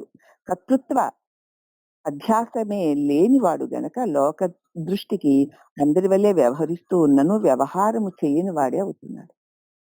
చేస్తూనే ఉంటాడు. అవుతున్నాడు. చేస్తూనే ఉంటాడు. కానీ లో అహా! దేన్ని తీసుకోడు. హ్మ్. చేస్తూ ఉంటాడు గానీ దేన్ని తీసుకోడే. హ్మ్. అంతే. పైగా ధీరుడు ధీరునకు అనగా ఆత్మజ్ఞానికి ప్రవృత్తి యందు గాని, నివృత్తి యందు గాని అనగా ప్రారబ్ధ వశమున కలుగు కృత్యములు చేస్తున్నప్పుడు గాని, చెయ్యకపోయినప్పుడు గాని దురాగ్రహము లేదు. ఇక ఇది తప్పక చెయ్యాలని గాని, చెయ్యకూడదని గాని పట్టుదల లేదు. హ్మ్. దురాగ్రహం అంటే పట్టుదల. హ్మ్. హ్మ్. ప్రారబ్ధవశం మరి దేహమందు ఉంది. అంతే. అది వచ్చింది. హ్మ్. ఇది చేయబడుతోంది. అంటాడు గాని దానికి ఆక్రోశించడు. హ్మ్. అంగలార్చడు. పొంగి పొరలుడు. హ్మ్. ప్రారబ్ధ వశమున ప్రవృత్తి యందు గాని, నివృత్తి యందు గాని మగ్నుడు కావలసి వస్తే సుఖపూర్వకంగానే దాన్ని చేస్తాడు. ప్రారబ్ధవశాన దేనినైనా పట్టుకోవలసి వచ్చినా, దేనినైనా వదలవలసి వచ్చినా కూడా సుఖపూర్వకంగానే ఎందుకంటే నేను కాదు, నాది కాదు. దాని ప్రభావం తన మీద ఏమీ ఉండదు కాబట్టి సుఖంగానే ఉంది. అంత దుఃఖకరమైన పని చేయవలసి వచ్చిన పరిస్థితుల్లో ఉన్నా హ్మ్. అది దాన్ని నాదే అని పట్టుకోడు. అవును. అందుచేత అతని సుఖానికి ఏమీ అడ్డు రాదు. రాదు. హ్మ్. లేక సంతోషకరమైన పని చేయవలసి వచ్చినా నాదని పట్టుకోడు. హ్మ్. కాబట్టి అది పొంగవలసిన పని లేదు. హ్మ్. అది కూడా సుఖపూర్వకంగానే తీసుకుంటాడు. అమ్మా ఇప్పుడు నన్ను ఒకరు అడిగారు. ఏమని అడిగారంటే, ఇప్పుడు మీ అబ్బాయికో లేదా మీ మనవడికో ఎవరికో కదా! ఆహ్, గోల్డ్ మెడల్ వచ్చింది. ఫస్ట్ క్లాస్ వచ్చింది అని చెప్పారు. హ్మ్. దానికి మీరు సంతోషించరా? మీకు సంతోషం కలగదా? కలుగుతుంది. ఎందుకు కలగదు? హ్మ్. కలగదా మరి? కలుగుతుంది. వెన్నెల్లోకి వెళ్తే చల్లదనం కలగదా అన్నట్టుంది ఈ ప్రశ్న. హ్మ్. వెన్నెలొచ్చింది. ఆ వెన్నెల్లో మనం ఉన్నాం. చల్లగా ఉంటాం కదా! ఉంటాం. అలాగే నా మనవడికో, నా కూతురికో, నా కొడుక్కో హ్మ్. చాలా ఫస్ట్ ప్రైజ్ వచ్చింది. గోల్డ్ మెడల్ వచ్చింది. అంటే వెన్నెల వచ్చింది కాబట్టి చల్లదనం వచ్చినట్టు వాడికి అది వచ్చింది కాబట్టి సంతోషం వస్తుంది. హ్మ్. వచ్చింది కాబట్టి సంతోషం వచ్చింది. కదా! ఎంతకాలం ఉంటుందది? ఉండదు కదా! మరి ఇంకెందుకు? సంతోషించకుండా ఏడుస్తూ అలాగే కోపం మొహం పెట్టుకొని ఉండాలా నేను? అక్కర్లేదు. మరి ఇంక నేను సంతోషంతో కేరింతగానే ఉంటాను కదా! హ్మ్. ఆ! అలాగే దుఃఖం వచ్చింది కదా! హ్మ్. దానికి మీకు దుఃఖం కలగదా? కలుగుతుంది. నాకనిపించదా? హ్మ్. మీ ఆత్మీయులో, మీ బంధువులో, మీ మిత్రులో, మీ స్నేహితులో చచ్చిపోయారనో, వాళ్ళకేదో అన్యాయం జరిగిందనో మీకు తెలిసింది అయ్యో పాపం అని మీకు అనిపించదా? నేను అనిపిస్తుంది. ఏమన్నా గుండ్రాయినా? అనిపిస్తుంది. హ్మ్. మండుటెండ వచ్చిందమ్మా మరి. ఆ! కాలుతదిగా. గుండెలో ఉండవలసి వచ్చింది. హ్మ్. మండదా? వండుతుందిగా. మరి ఇకనే అయితే ఇక్కడ జ్ఞాని దృష్టి ఏంటంటే, ఓహో! ఇప్పుడు ఇదొచ్చిందనమాట. దీని ప్రభావం ఇది హ్మ్. అనుకోనుంటాడు. అది ఎంతో సేపు ఉండదు కాబట్టి అది పోతుంది. హ్మ్. అంచేత అవన్నీ ఉంటాయి గానీ, అతడు వివేకి అయి ఉన్నాడు గనక అవి అతడిని అంటవు. హ్మ్. అనుభవాలు ఉండవా అంటే ఉంటాయి. హ్మ్. హ్మ్. ఉన్నప్పుడు కూడా దాని పట్ల ఏ ప్రత్యేకత లేదు గాబట్టి అతడికి ఉంది. ఆహా! లేదు. ఆహా! అవునా? హ్మ్. ఇంకేముంటుంది? మరి పోనీ పట్టుకోనుంచు ఆ వెన్నెలని. ఉండదు కదా! ఆ ఎండనైనా పట్టుకోనుంచు. హ్మ్. అలాగే వెన్నెల వంటిది సంతోషమైతే, ఎండ వంటిది దుఃఖమైతే 2 ఉండవు కదా తల్లి. ఉండవు. ఉండవు. దుఃఖం వచ్చినా ఉండదు. హ్మ్. ఇక ప్రభావం ఉంటుంది. హ్మ్. సంతోషం వచ్చినా ఉండదు. సంతోష ప్రభావం ఉంటుంది. అంతే అది ఉన్నంత కాలమే. అంతే. అది వెళ్ళాక ఇది వెళుతుంది. హ్మ్. అవునా? అవును. సూర్యుడు వెళ్ళాక ఎండ వెళ్ళదా ఏమిటి? వెళ్తుంది కదా! అలాగే. హ్మ్. మరి దీనికి ఇక ఉండదా అంటే లేదని ఎలా చెప్తాం? హ్మ్. అయితే ఉందన్న మాట. అంటే ఉందని కూడా చెప్పగలమా? అది చెప్పలేం. ఎందుకంటే అది ఉండట్లేదు కదా! లోక జ్ఞానముతో కూడి లోక వ్యవహార సత్యం అనుకునే వాళ్ళకు ఉండొచ్చుగాక. ఆ! కానీ పదే, పదే, పదే, పదే అనుకుని హ్మ్. ఉండొచ్చుగాక. హ్మ్. కానీ సత్యస్వరూప జ్ఞానం కలిగిన వాడికి ఉంటుందంటాడా? ఉండదు. అప్పుడదంతే. అంతే. ఎప్పుడిది ఇంతే. హ్మ్. లేదంటావా? ఉందంటావా? ఉంది. ఉండదు. కానీ ఆ! ఇదే జ్ఞానం అమ్మా. హ్మ్. ప్రతి దాని పట్ల ఈ ఒక్క వాక్యాన్ని ఆలంబన చేసుకుంటే సరిపోతుంది. అవునత్తయ్య. కాబట్టి నిస్సంగుడే సర్వము చేస్తూ ఉంటాడు. దేని యందు సుఖపూర్వకంగానే దాన్ని చేస్తాడు. హ్మ్. ప్రవృత్తి ఏదైనా నం నాదని పట్టుకొని వ్యవహారం చేస్తున్నప్పుడు గాని, కాదు అని వదిలేసినప్పుడు గాని, అతడు సుఖపూర్వకంగానే వదిలేసినందుకు దుఃఖపడడు. ఆహా! అని పట్టుకొని ఉంచుకున్నందుకు అతడేమి సంతోషపడడు. హ్మ్. మరీను దాని యందు ఏ ఆసక్తి ఉండదు. హ్మ్. ఇంతకుముందు ఒక పెద్ద ధనం లేదే, కానీ నేనున్నానా లేదా? ఉన్నాను. హ్మ్. ఇంతకుముందు ఒక పెద్ద దరిద్రం లేదే, అయినా ఉన్నానా లేదా? ఉన్నాను. ఉన్నాను కదా! అప్పుడు అదొచ్చింది, వెళ్ళింది. అది వెళ్ళాకనే ఇదొచ్చింది. ఇదే వెళుతుంది. హ్మ్. అని తెలిసిపోయిన వాడికి ఇక దేనికి ఊరికే ఆరాటాలు, ఆర్భాటాలు ఉంటాయి? హ్మ్. ఉండవు. నిస్సంగుడే సర్వము చేస్తూ ఉంటాడు. హ్మ్. కర్తృత్వాది అభిమానములు లేని వారికి మరి బంధం ఎక్కడుంటుందయ్యా? అది. ఇలా ప్రతి దానిలో చూసుకుంటూ పోతే హ్మ్. బంధింపబడడానికి అవకాశమే ఉండకుండా మనల్ని మనం మన స్వరూపమును నిలుపుకోగలుగుతాం. హ్మ్. జ్ఞాని నిర్వాసన స్థితి గలవాడైతే మరి ఎవరి ప్రేరణ వల్ల కర్మలు చేస్తున్నాడండి? ఒక్క వాసన కూడా లేదు కదా! హ్మ్. మరి వాసన యొక్క ప్రేరణ వల్లనే వ్యవహారాలు జరుగుతున్నాయంటున్నారు కదా! మరి అతడికి ఎవరి ప్రేరణ వల్ల వ్యవహారాలు జరుగుతున్నాయండి అని శంక రావచ్చు. దానికే ఏ హేతువు వలన జ్ఞాని వాసనా రహితుడయ్యాడో అదే కారణం వల్ల నిరాలంబకుడును అవుతున్నాడు. ఏ హేతువు వల్ల, ఏ కారణం వల్ల జ్ఞాని వాసనారహితుడయ్యాడో, హ్మ్. ఏ కారణం వల్ల తన వాసనలన్నిటినీ తాను రహితం చేసుకున్నాడో, దేనివల్ల? దేనివల్ల? స్వస్వరూప జ్ఞాన ఆ! స్వస్వరూప జ్ఞానం వల్ల జ్ఞాని తన వాసనలన్నీ సాధిస్తాడు. రహితమయ్యాడు. హ్మ్. మళ్ళీ అదే స్వస్వరూప కారణంగా నిరాలంబకుడు అవుతున్నాడు. అంతే. హుహు. అట్టి వాసనారహితుడు, నిరాలంబకుడును, కర్తవ్య అనుసంధాన రహితుడును, బంధముక్తుడును, రాగద్వేష రహితుడును అగు జ్ఞాని పూర్వ సంస్కారమును వాసన వాయువశము చేత అవశముగా ప్రేరితుడై ఎండుటాకు గాలికి చలించు విధముగా వ్యవహరిస్తూ ఉంటాడు. మరి ఎందుకొచ్చాడు ఈ దేహం? దేహం వచ్చింది కదా మరి. హ్మ్. హ్మ్. పూర్వ సంస్కార బలం వల్ల కదా వచ్చింది. హ్మ్. అందుచేత పూర్వ సంస్కార బలం వల్ల అతడు నిర్ పూర్వ సంస్కార బలం వల్లనే తను బంధింపబడి ఉన్నాడని ఆ పూర్వ సంస్కారాలను తొలగించుకుని జ్ఞానయ్యాడు. హ్మ్. అలాగే పూర్వ సంస్కార బలము వల్ల వచ్చిన దేహము సంస్కారము వల్ల పూర్వ వాస దాని ప్రారంధము వల్ల నడిపింపబడుతోందని తెలుసుకుని మరి అతడు పూర్వ సంస్కారమును వాసన వాయువశము చేత హ్మ్. హ్మ్. దీని యందు ఏదుందో, ఏ ప్రారబ్ధముందో దాని బలము చేత హ్మ్. అవశముగా ప్రేరితుడై ఎండుటాకు గాలికి చలించే విధమున వ్యవహరిస్తున్నాడు. హ్మ్. అక్కడ పడుందది. అదేమో నేను కదలాలి, నేను ఎగరాలి అని అనుకుంటుందా? ఏమనుకోదు. గాలి ఎటు వీస్తే అటు వెళ్ళిపోతుంది. ఆ!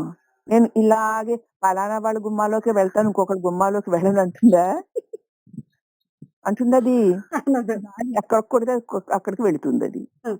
అలాగే ఈ శరీర ప్రారంధం ఈ దేహం ద్వారా ఏది ఏది చేయించవలసి ఉందో అలాగున ఆ ప్రారంధం దాన్ని గాలి ఆకుని ఎలాగైతే చెదరగొడుతుందో అలాగున ఆ విషయాల వైపుకి ఆ పనులు చేయిస్తూ ఉంటుంది. హ్మ్. అంతే.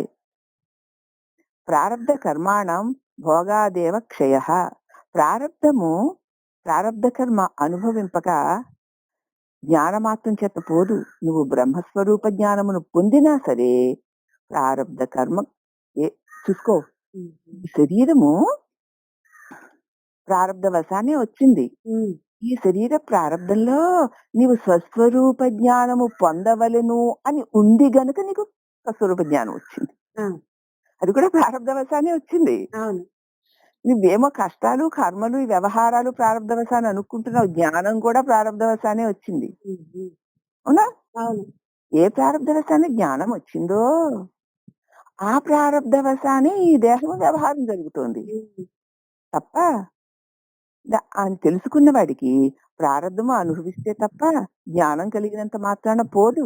ఆ. అదే కదా మరి స్విచ్ ఆఫ్ చేసినా సరే ఫ్యాన్ ఎందుకు తిరుగుతుంది? అలాగే ప్రారబ్ధ కర్మ యొక్క బలం ఇంకా ఉండడం చేత తన ఆత్మస్వరూపం అనే జ్ఞానము కలిగిన తరువాత కూడా దేహ వ్యవహారం ఉంటుంది. కానీ అది బంధించదు. జ్ఞానం కలగక ముందు చేసిన కర్మ బంధించింది, కలిగిన తర్వాత చేయబడిన కర్మ బంధించదు, చేసినను బంధించదు. కనుక కర్తవ్య అనుసంధానము లేకయే జ్ఞాని వ్యవహారం చేస్తూ ఉంటాడు. కరెంట్ కనెక్షన్ అక్కర్లేదు, అయినా తిరిగేస్తుంది ఫ్యాను. అవునా? అవును. అలాగే కర్తవ్య కర్మానుసంధానం నేను చేస్తున్నానన్న భావన అనుసంధానం లేకపోయినా సరే జ్ఞాని యొక్క దేహంతో వ్యవహారం జరుగుతూ ఉంటుంది. అది ఎంత చక్కగా అతి స్పష్టంగా జ్ఞానం పొందిన వారి యొక్క దివ్య స్థితి దేహ వ్యవహారాలు చేస్తున్నప్పుడు కూడా ఎంత నిర్లేపంగా ఉన్నాడో సూక్ష్మ బుద్ధితో మళ్ళీ మళ్ళీ మీరు విని దాన్ని అర్థం చేసుకుని తదనుభవాన్ని పొందాలని కోరుకుంటున్నానమ్మా. ఇక సంకల్పాది శూన్యుడగు వాడు నిత్యతుష్టుడు అని చెప్తున్నారు. సంసారం అంటే ఏమిటి? సంసార హేతువగు అజ్ఞానం ఎక్కడ ఉన్నదో అదే సంసారం. సంసారం అంటే ఏంటి స్వామి అంటే సంసారం ఒకటి ఉన్నది అనుకునే అజ్ఞానం ఎక్కడుందో అదే సంసారం. ఉందని ఎవరు అనుకున్నారు? నువ్వే కదా అనుకున్నావు. అనుకుంటే ఉంటుంది. బాబోయ్, నువ్వు అనుకోవడం వల్ల ఉన్న దానిలో పడి కొట్టుకొని ఎవరో రక్షించాలనుకుంటున్నావు. అవునా? ఎవరు రక్షించరు. ఒక్క గురువు మాత్రం అనుకోవడం వల్ల ఇది వచ్చిందిరా, అనుకోవడం మానేస్తే పోతుంది, ఇక నోరు మూసుకొని అనుకోకుండా ఉండు అంటాడు. ఓహో, అలాగా అని వాడు అనుకోకుండా ఉండేసరికి మాయమైపోయింది. అవునా? అవును. కాబట్టి సంసారం అంటే ఏమిటి అంటే సంసార హేతువుకు అజ్ఞానం. ఏది లేదో ఉన్నట్టుంటుందే గాని ఉండదో, అది సత్యమని అది నేనని అనుకున్న అజ్ఞానం. అది ఇంత సంసారంగా ఉంది. కాబట్టి అదే సంసారం నాయన. అజ్ఞానము ఎక్కడ లేదో అదే అసంసారం. అజ్ఞానం అంటే అనుకోవడం. అనుకుంటే ఇంత సంసారం తయారైపోతుంది. ఎక్కడ అజ్ఞానం లేదో వాడు అనుకోడు, అక్కడ సంసారం లేదు. కాబట్టి అజ్ఞాన రహితుడగు వాని యందు హర్ష విషాదాలు కూడా ఉత్పన్నాలవ్వవు. అతనికి అజ్ఞానం లేదు కదా, అనుకోడు కదా. అబ్బాయి ఎంత బాగుందో అని అనుకోడు కాబట్టి వాడికి హర్షం రాదు. అవి ఎంత బాగోలేదో అనుకోడు కాబట్టి వాడికి దుఃఖం రాదు. అనుకోవడమే సుఖము దుఃఖమును, వాడికి అవి లేవు కాబట్టి అతడికి హర్ష విషాదాలు కూడా ఉత్పన్నం కావు. అందువల్ల అతడు శాంత చిత్తుడై ఉంటాడు. అతడి చిత్తమందు ఒక అనుకోవడం అన్న ఒక చిన్న అల కూడా ఉండదు. అల లేనప్పుడు నిశ్చలంగా ఉంటాడు. మరియు అతడు విదేహ ముక్తిని వలే ఉంటాడు. దేహం ఉంటుంది కానీ అక్కడ దేహ సంబంధంతో తాదాత్మ్యం పొంది ఉండడు. ఎందుకంటే ఆ తటాకంలోనే కదా ఆ అలలన్నీ. తటాకం లేకపోతే అలలు ఎక్కడుంటాయి? ఇక్కడ చూసుకో, మా ఆత్మబోధలో శంకరాచార్యులు గారు అంటారన్నమాట. ఏమంటారంటే వయసి గతే కహ కామ వికార క్షీణే శుష్కే నీరే కహ కాహ కాసార. శరీరం ఇంద్రియాలన్నీ కూడా సడిలిపోయి కదలలేని వాడికి కామ వికారాలు ఎలా కలుగుతాయి? కలిగిన ఎలా నెరవేరుతాయి? అలాగే నీళ్ళింకిపోతే తటాకం ఎక్కడుంటుంది? తటాకం కూడా లేదు. ఇంకా అలలు ఎక్కడ కలుగుతాయి? వాడికి చిత్తమే లేదు, చిత్తే ఉంది. ఇక భావాలు అనేటువంటి అలలు ఎలా కలుగుతాయి? కలగవు. కాబట్టి నీళ్ళే లేకపోతే కదా అక్కడ ఇంకేముంది? సృష్టి నీరే. నీరే ఇంకిపోతే చెరువేది? లేదు. శరీరంలో శక్తే ఇంకిపోతే కామాలేవి? ఉంటాయా? ఉండవు. అలాగే జ్ఞాతే తత్వే కహ సంసారః. జ్ఞాత ఈ తెలివి స్వరూపుడు తన తత్వమును తానెరిగితే ఇక సంసారం ఎక్కడుందయ్యా? హ్మ్. ఇప్పుడుందా? లేదు. ఆ పదో శ్లోకం భలే ఉంటుందన్నమాట అది. వయసి గతే కహ కామ వికారః శుష్కే నీరే కహ కాసారః జ్ఞాతే తత్వే కహ సంసారః. హ్మ్. ఏది సంసారం?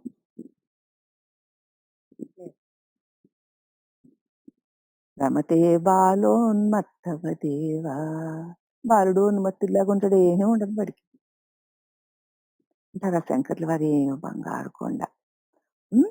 అంచేత ఇంక వాడికి సంసారం ఏది? లేదు. ముక్తిని వలే ఉంటాడు. దేహం ఉన్నా దేహం లేని వాళ్ళగే ఉంటాడు. ఆ పిల్లాడికి నాకు దేహం ఉంది, నేను బోసిముట్టితో ఉన్నాను అనుకుంటాడు. వాడు అటు రోడ్డు మీద పరిగెత్తుకెళ్ళిపోతూ ఉంటాడు బట్టలేమి వేసుకోకుండానే. వాడికేం సిగ్గా ఎగ్గా? ఏం తెలీదు కదా! మట్టా మశానమా? ఏమీ తెలీదు. హ్మ్. అలాగే పిచ్చాడు కూడా అంతే. హ్మ్. వాడిని ఉన్మత్తుడును. హ్మ్. అలా ఉంటాడంతే. అలాగే ఏదో ఇది నాది, అది నాది, అల్లాగా ఇల్లాగా అనుకుంటూ నొల్లుకోడు వాడు. హ్మ్. అలాగే ఈ దేహం ఉండి కూడా దేహం లేని వాడి వలే ఉంటాడు. అతడు జ్ఞాని. అమ్మా హ్మ్. ఇక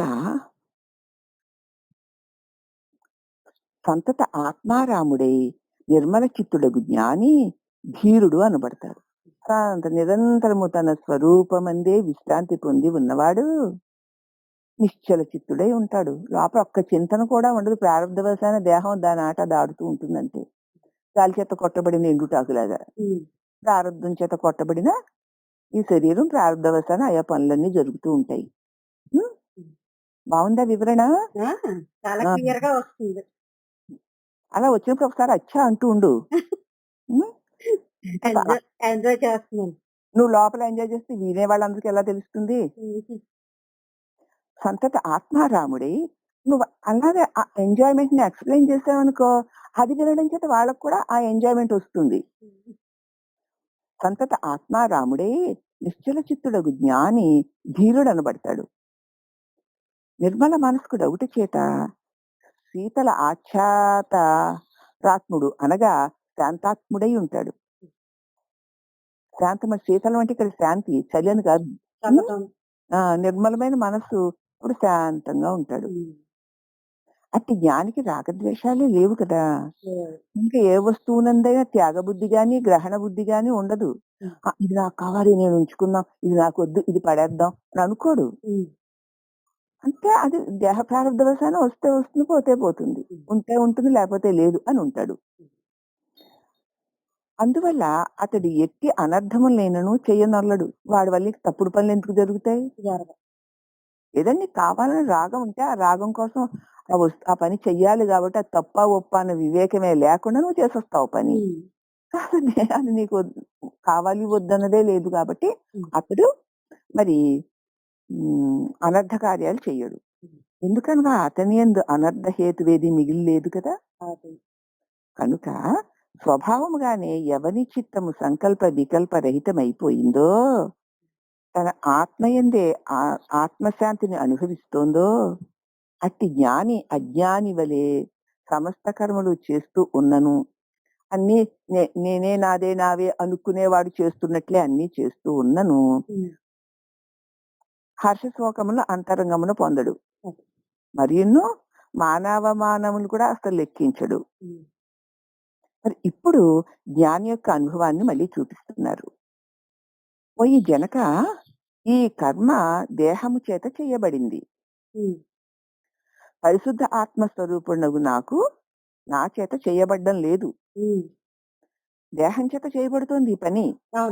పరిశుద్ధాత్మ స్వరూపుణగు నా చేత చేయబడలేదు. ఈ కారణం చేత అతడు కర్మను చేయుచున్నవాడే అయినను కర్మలను చేయనివాడే.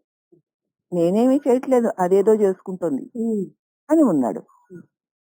కాబట్టి కర్మలు చేస్తున్నట్టు లోకములు కనిపిస్తున్నను కర్మలు చేయనివాడే. అలాగే వ్యభిచారాది కర్మలను చేయువారు కూడా అంతా దేహం చేతనే చేయబడుతుందని చెప్పుచున్నారు. అప్పుడు వారికి కూడా ముక్తి కలగాలి కదండీ! చెడ్డ పనులు చేసేవాళ్ళు, వ్యభిచారం చేసేవాళ్ళు, పాపాలు చేసేవాళ్ళు కూడా మెట్ట వేదాంతాలు బాగా వంట పట్టుకుని, నాకు ప్రారంభ కర్మలో ఉందండి. అందుకు అలా జరుగుతోందండి అంటున్నారట కొంతమంది. మరి ఆళ్ళు తప్పించుకోవచ్చు కదా! అలా తప్పించుకున్నప్పుడు చేసేవాళ్ళందరూ అదే. ఎన్ని తప్పుడు పనులు, ఎన్ని అబద్ధాలు, ఎన్ని మోసాలు చేస్తున్నా మరి మీరే చెప్తున్నారు కదండీ! దేహ ప్రారంభం వల్ల అవి వచ్చాయి మరి అవలా జరుగుతున్నాయి అంటున్నారు కొంతమంది. కుదరదు. మరి వాళ్ళకి ముక్తి కలుగుతుందా? కలగదు.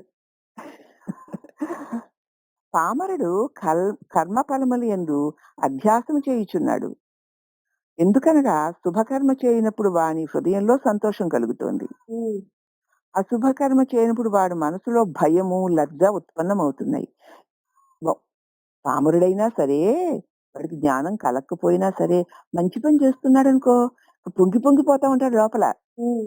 ఆహా! నేనింత మంచి చేస్తున్నా. ఆహా! ఆహా! ఓహో! అనుకుంటూను. అనే కదా చేస్తాడు. అవును. అలాగే అశుభ కర్మ చేస్తున్నాడనుకో, దాన్ని బయటికి ప్రకటించకపోయినను, లోపల ఒక రకమైన భయము, ఒక సిగ్గు, లోపల ఉత్పన్నాలు అవుతూనే ఉంటాయి వాడికి. హ్మ్. బెదురు బెదురుగా చేస్తాడు పాప కర్మలు చేయాల్సొచ్చినప్పుడు. హ్మ్. భయం భయంగా చేస్తాడు. అది మళ్ళీ ఎవరికీ తెలియకూడదని రహస్యంగా దొంగతనంగా చేస్తూ ఉంటాడు. అవునా? ఎందుకలా చేయాలి మరి? ఒక మంచి కర్మ చేసినప్పుడు ఓహో! ఆహా! అని అంత పబ్లిక్‌గా ప్రకటించుకుంటున్నావు. ఒక చెడ్డ కర్మ చేసినప్పుడు ఎందుకింత లజ్జగా, ఇంత భయంగా, హ్మ్? హ్మ్. ఇంత రహస్యంగా ఇంక దొంగతనంగా చేయవలసొస్తుంది అదే. అని చూసుకుంటే, హ్మ్. వాడికి అంతరంగం ప్రబోధ చేస్తూనే ఉంది. హ్మ్. ఆ! హ్మ్. ఇప్పుడు పని చేసేవాడే ఎప్పుడు లోపల అలా దొంగ దొంగ బతుకు బతుకుతూ ఉంటాడమ్మా. అదే మంచి పని చేశాడనుకో, డామ్ ఢామ్ ఢామ్ అని ప్రకటించేసుకుంటూ ఉంటాడు.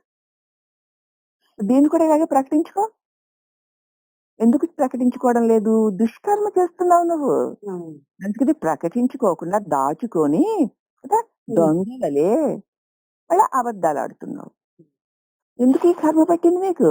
చేసే కర్మ దుష్కర్మ గనక. ఎవరి మటుకు వాళ్ళు చూసుకుంటే తెలిసిపోతుందమ్మా. హ్మ్. చూసుకోక ఆ! హ్మ్. తప్పుని కప్పేసుకొని గొప్ప వాళ్ళ వలె నటించాలనుకుంటామే గానీ, అంతఃకరణతను వేసేటువంటి శిక్ష లోపల వేస్తూనే ఉంటుంది. ఎందుకంటే నీవు చేసే ఆ లోపల అది ఆ దొంగ పని చేస్తోంది. హ్మ్. హ్మ్. తప్పుడు పని చేస్తోంది. అంచేత భయంతోటి, లజ్జతోటి ఉంటాడు. మరిన్ని వ్యభిచారాది కర్మలను మరుగుపరచడానికి యత్నిస్తూ ఉంటాడు. చేసి కూడా చేయలేదని కప్పేయడానికి చూస్తూ ఉంటాడు. మరి ఒక మంచి పని చేసి, దాన్ని నేను చేశాను అని ప్రకటించుకుంటూ ఊరేగుతున్నావే, ఒక చెడ్డ పని చేసి నేను చేశాను అని ఎందుకు ప్రకటించుకుంటూ ఊరేగడం లేదు? హ్మ్. చెండాడి పడేస్తున్నాడు చూసుకో ఇక్కడ. అదే. అందుచేత అది దుష్కర్మ గనక. హ్మ్. అది దుష్కర్మ, ఇది చెయ్యకూడని పని, కానీ నేను చేసేస్తున్నాను అని కప్పెట్టుకోవడానికి చూస్తాడు. హ్మ్. అందువల్ల వాని నిశ్చయం ఇంకను పక్వం కాలేదు. హ్మ్. ఒక చెడ్డ పని చేసినప్పుడు అలా సిగ్గుతో, లజ్జతో చేసేస్తున్నాడు. ఒక మంచి పని చేసినప్పుడు బాహ్యాటంగా చేస్తున్నాడు. కనుక అతడెన్నటికిని ముక్తుడు పొందలేడు. అయితే జ్ఞాని యొక్క వ్యవహారము దానికంటే వేరుగా ఉంటుంది. హ్మ్. శుభకర్మ చేయుట వలన జ్ఞానికి హృదయంలో సంతోషము గాని, అశుభకర్మ చేయడం వల్ల భయము గాని, సిగ్గు గాని అతని యందు ఉండవు. ఇది చేస్తున్నాను, అమ్మో! అది చేస్తున్నాను, ఓహో! అని ఉండవు. అవును. ఎందుకంటే అసలవేవి తాను కాదని తనకు ఖచ్చితంగా తెలిసిపోయింది. అది ప్రారంధవశాన అలా అలా జరుగుతోందని తెలిసిపోయింది. హ్మ్.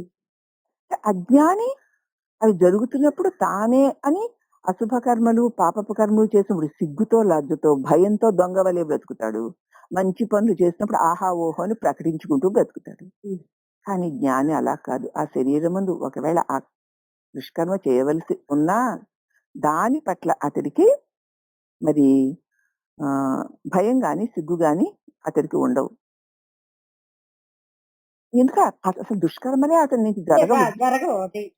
ప్రారబ్ధవశాన జరగవలసి ఉన్నను దాని పట్ల అతడికి ఏ విధమైనటువంటి సంకోచాలు గాని, భయాలు గాని, లజ్జలు గాని ఉండవు. లోపల ఏం లేదు కదా! ఆ! ఉండవు. హ్మ్. అయినా అతడు వ్యభిచారపు దుష్కర్మలు చేయడానికి అసలు ప్రయత్నమే ఉండదు అతడికి. అది. ఎవడు స్త్రీ మొదలగు వాటి ద్వారా ఆనందము కలుగుతుందని తలుస్తాడో అట్టివాడు కదా అటువంటి కర్మలు చేస్తాడు. ఆ! అసలు ఆనందం కోసం అతడు వెతుక్కోడు కాబట్టి అతడు దుష్టక్రియ అతడు చేయనే చేయడు. చేయడు. ఎందుకంటే తానే ఆనంద స్వరూపుడై ఉన్నాడు. హ్మ్. ఎవనికి చక్కెర తినుటకు దొరకదో అట్టివాడు దాని చవి ఎట్లు తెలుసుకొనగలడు? హ్మ్. అసలు వాడికి చక్కెర అన్నదే దొరకలేదు. ఎరగడు వాడు.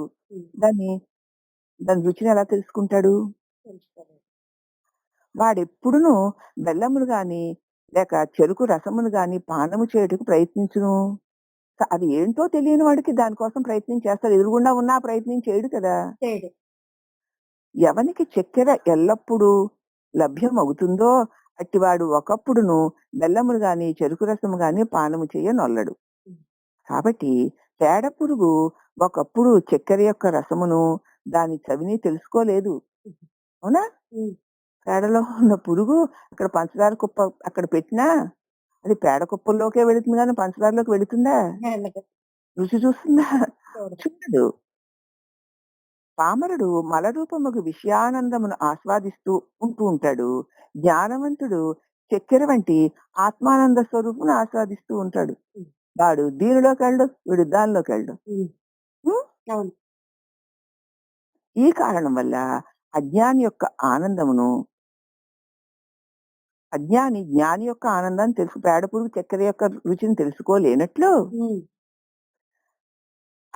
జ్ఞాని అసలు పేడ కుప్ప వైపుకే చూడనట్లు ఆ! జ్ఞాని యొక్క ఆనందాన్ని తెలుసుకోలేడు. అనగా జ్ఞానిని గుర్తించలేడు.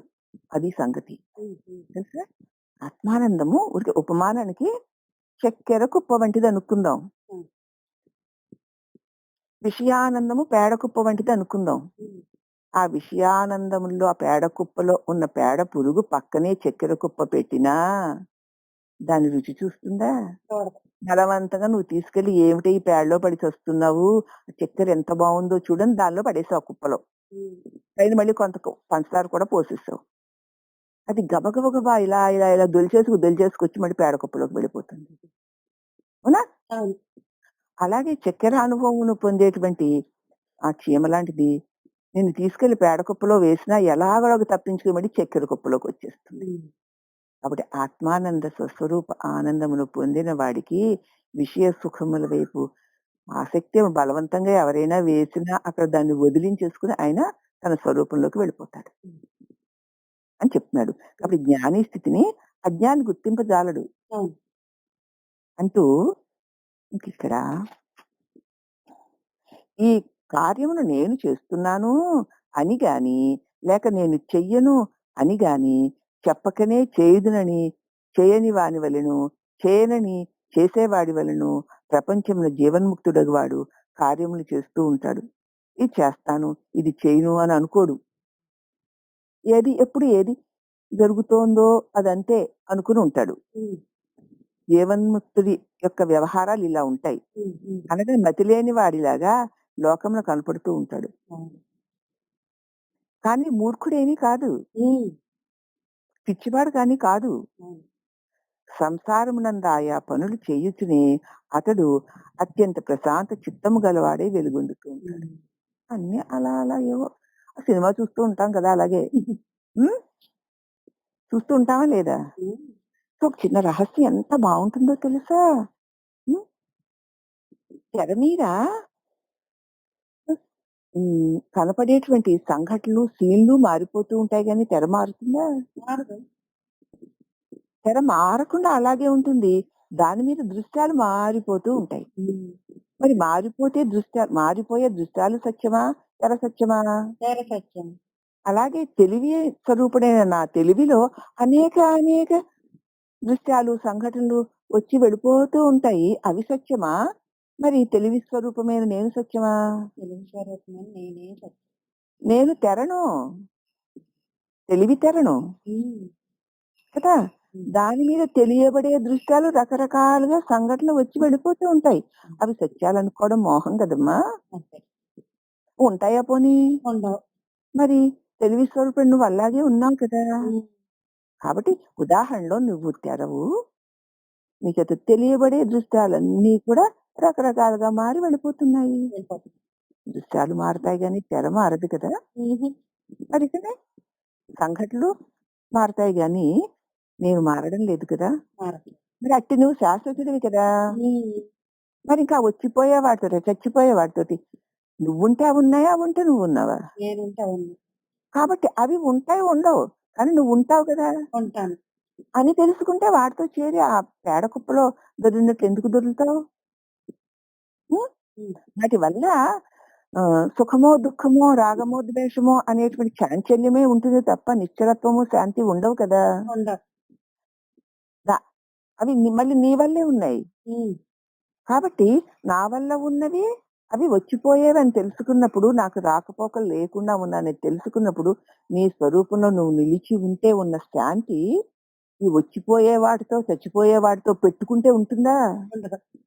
ఉండదు కదా! హుహు. మరి దానిలో కూడా సుఖం లేదో, శాంతి లేదో అని ఏడుస్తావేమిటి? లేకపోవడానికి కారణం ఏమిటి? భర్త కలవటం. అసలు మరి తెరని అంటుకోకుండా, ముట్టుకోకుండా ఆ దృశ్యం ఉందా? తెరతో కలిసే ఉంది. లేదు. కానీ తెర కాదు. హ్మ్. అలాగే నీతో కలిసే ఉంటుంది గాని నువ్వది కాదు. హ్మ్. హ్మ్. ఏవో అలా అలా మారుతూ ఉంటాయి. అవును. అని నీవు నీ స్వరూపమందే నిలిచి ఉంటే ఆ మార్పులు నిన్నేమీ చెయ్యవు కదా! చెయ్యవు. అది కదా నిశ్చల శాంతి. హ్మ్. కాబట్టి అతడు సంఘటనలు జరుగుతున్నను మూర్ఖుడు గాని, పిచ్చివాడు గాని కాడు. హ్మ్. సంసారమునందాయా పనులు చేయుచునే అతడు అత్యంత ప్రశాంత చిత్తము కలవాడై స్వరూపమునందు వెలుగొందుతూ ఉంటాడు. కాబట్టి ఓ శిష్య నానా ప్రకారములగు ద్వైతాది విచారముల నుండి రహితుడగు జ్ఞాని అంతరాత్మ ఎందే శాంతిని పొందుతున్నాడు. నానా ప్రకాలుగా ఏది ఉన్నా ద్వైతమే కదా లోకంలో. అవును. సుఖ దుఃఖాలు, రాగద్వేషాలు, బంధమోక్ష ఇవన్నీ ద్వైతాలే కదా. ద్వైతాలే. రెండోది ఉంటుంది, చీకటి వెలుగులు. హ్మ్. వెలుగుంది అంటే చీకటి ఉన్నట్టు, హ్మ్. చీకటి ఉంది అంటే వెలుగున్నట్టు. హ్మ్. అవునా? హ్మ్. కాబట్టి ఈ ద్వంద్వాలు ఇవన్నీ కూడా విచారరహితుడగు జ్ఞాని ద్వంద్వ అది విషయాల నుంచి రహితుడైన జ్ఞాని అంతరాత్మ ఎందే శాంతిని పొందుతున్నాడు. అలా అలా వస్తూ వెళ్తూ ఉంటాయి. నేను సుస్థిరుడనే శాశ్వతుడనై ఉన్నాను అని చక్కగా ప్రశాంతంగా ఉంటాడు. అతడి సంకల్పాది రూప మనో వ్యాపారమును చెయ్యనే చేయడు. అసలు ఏమి చేయడు అలా ఉంటాడంటే. హ్మ్. తెరేమన్నా చేస్తుందా? ఏం చేయదు.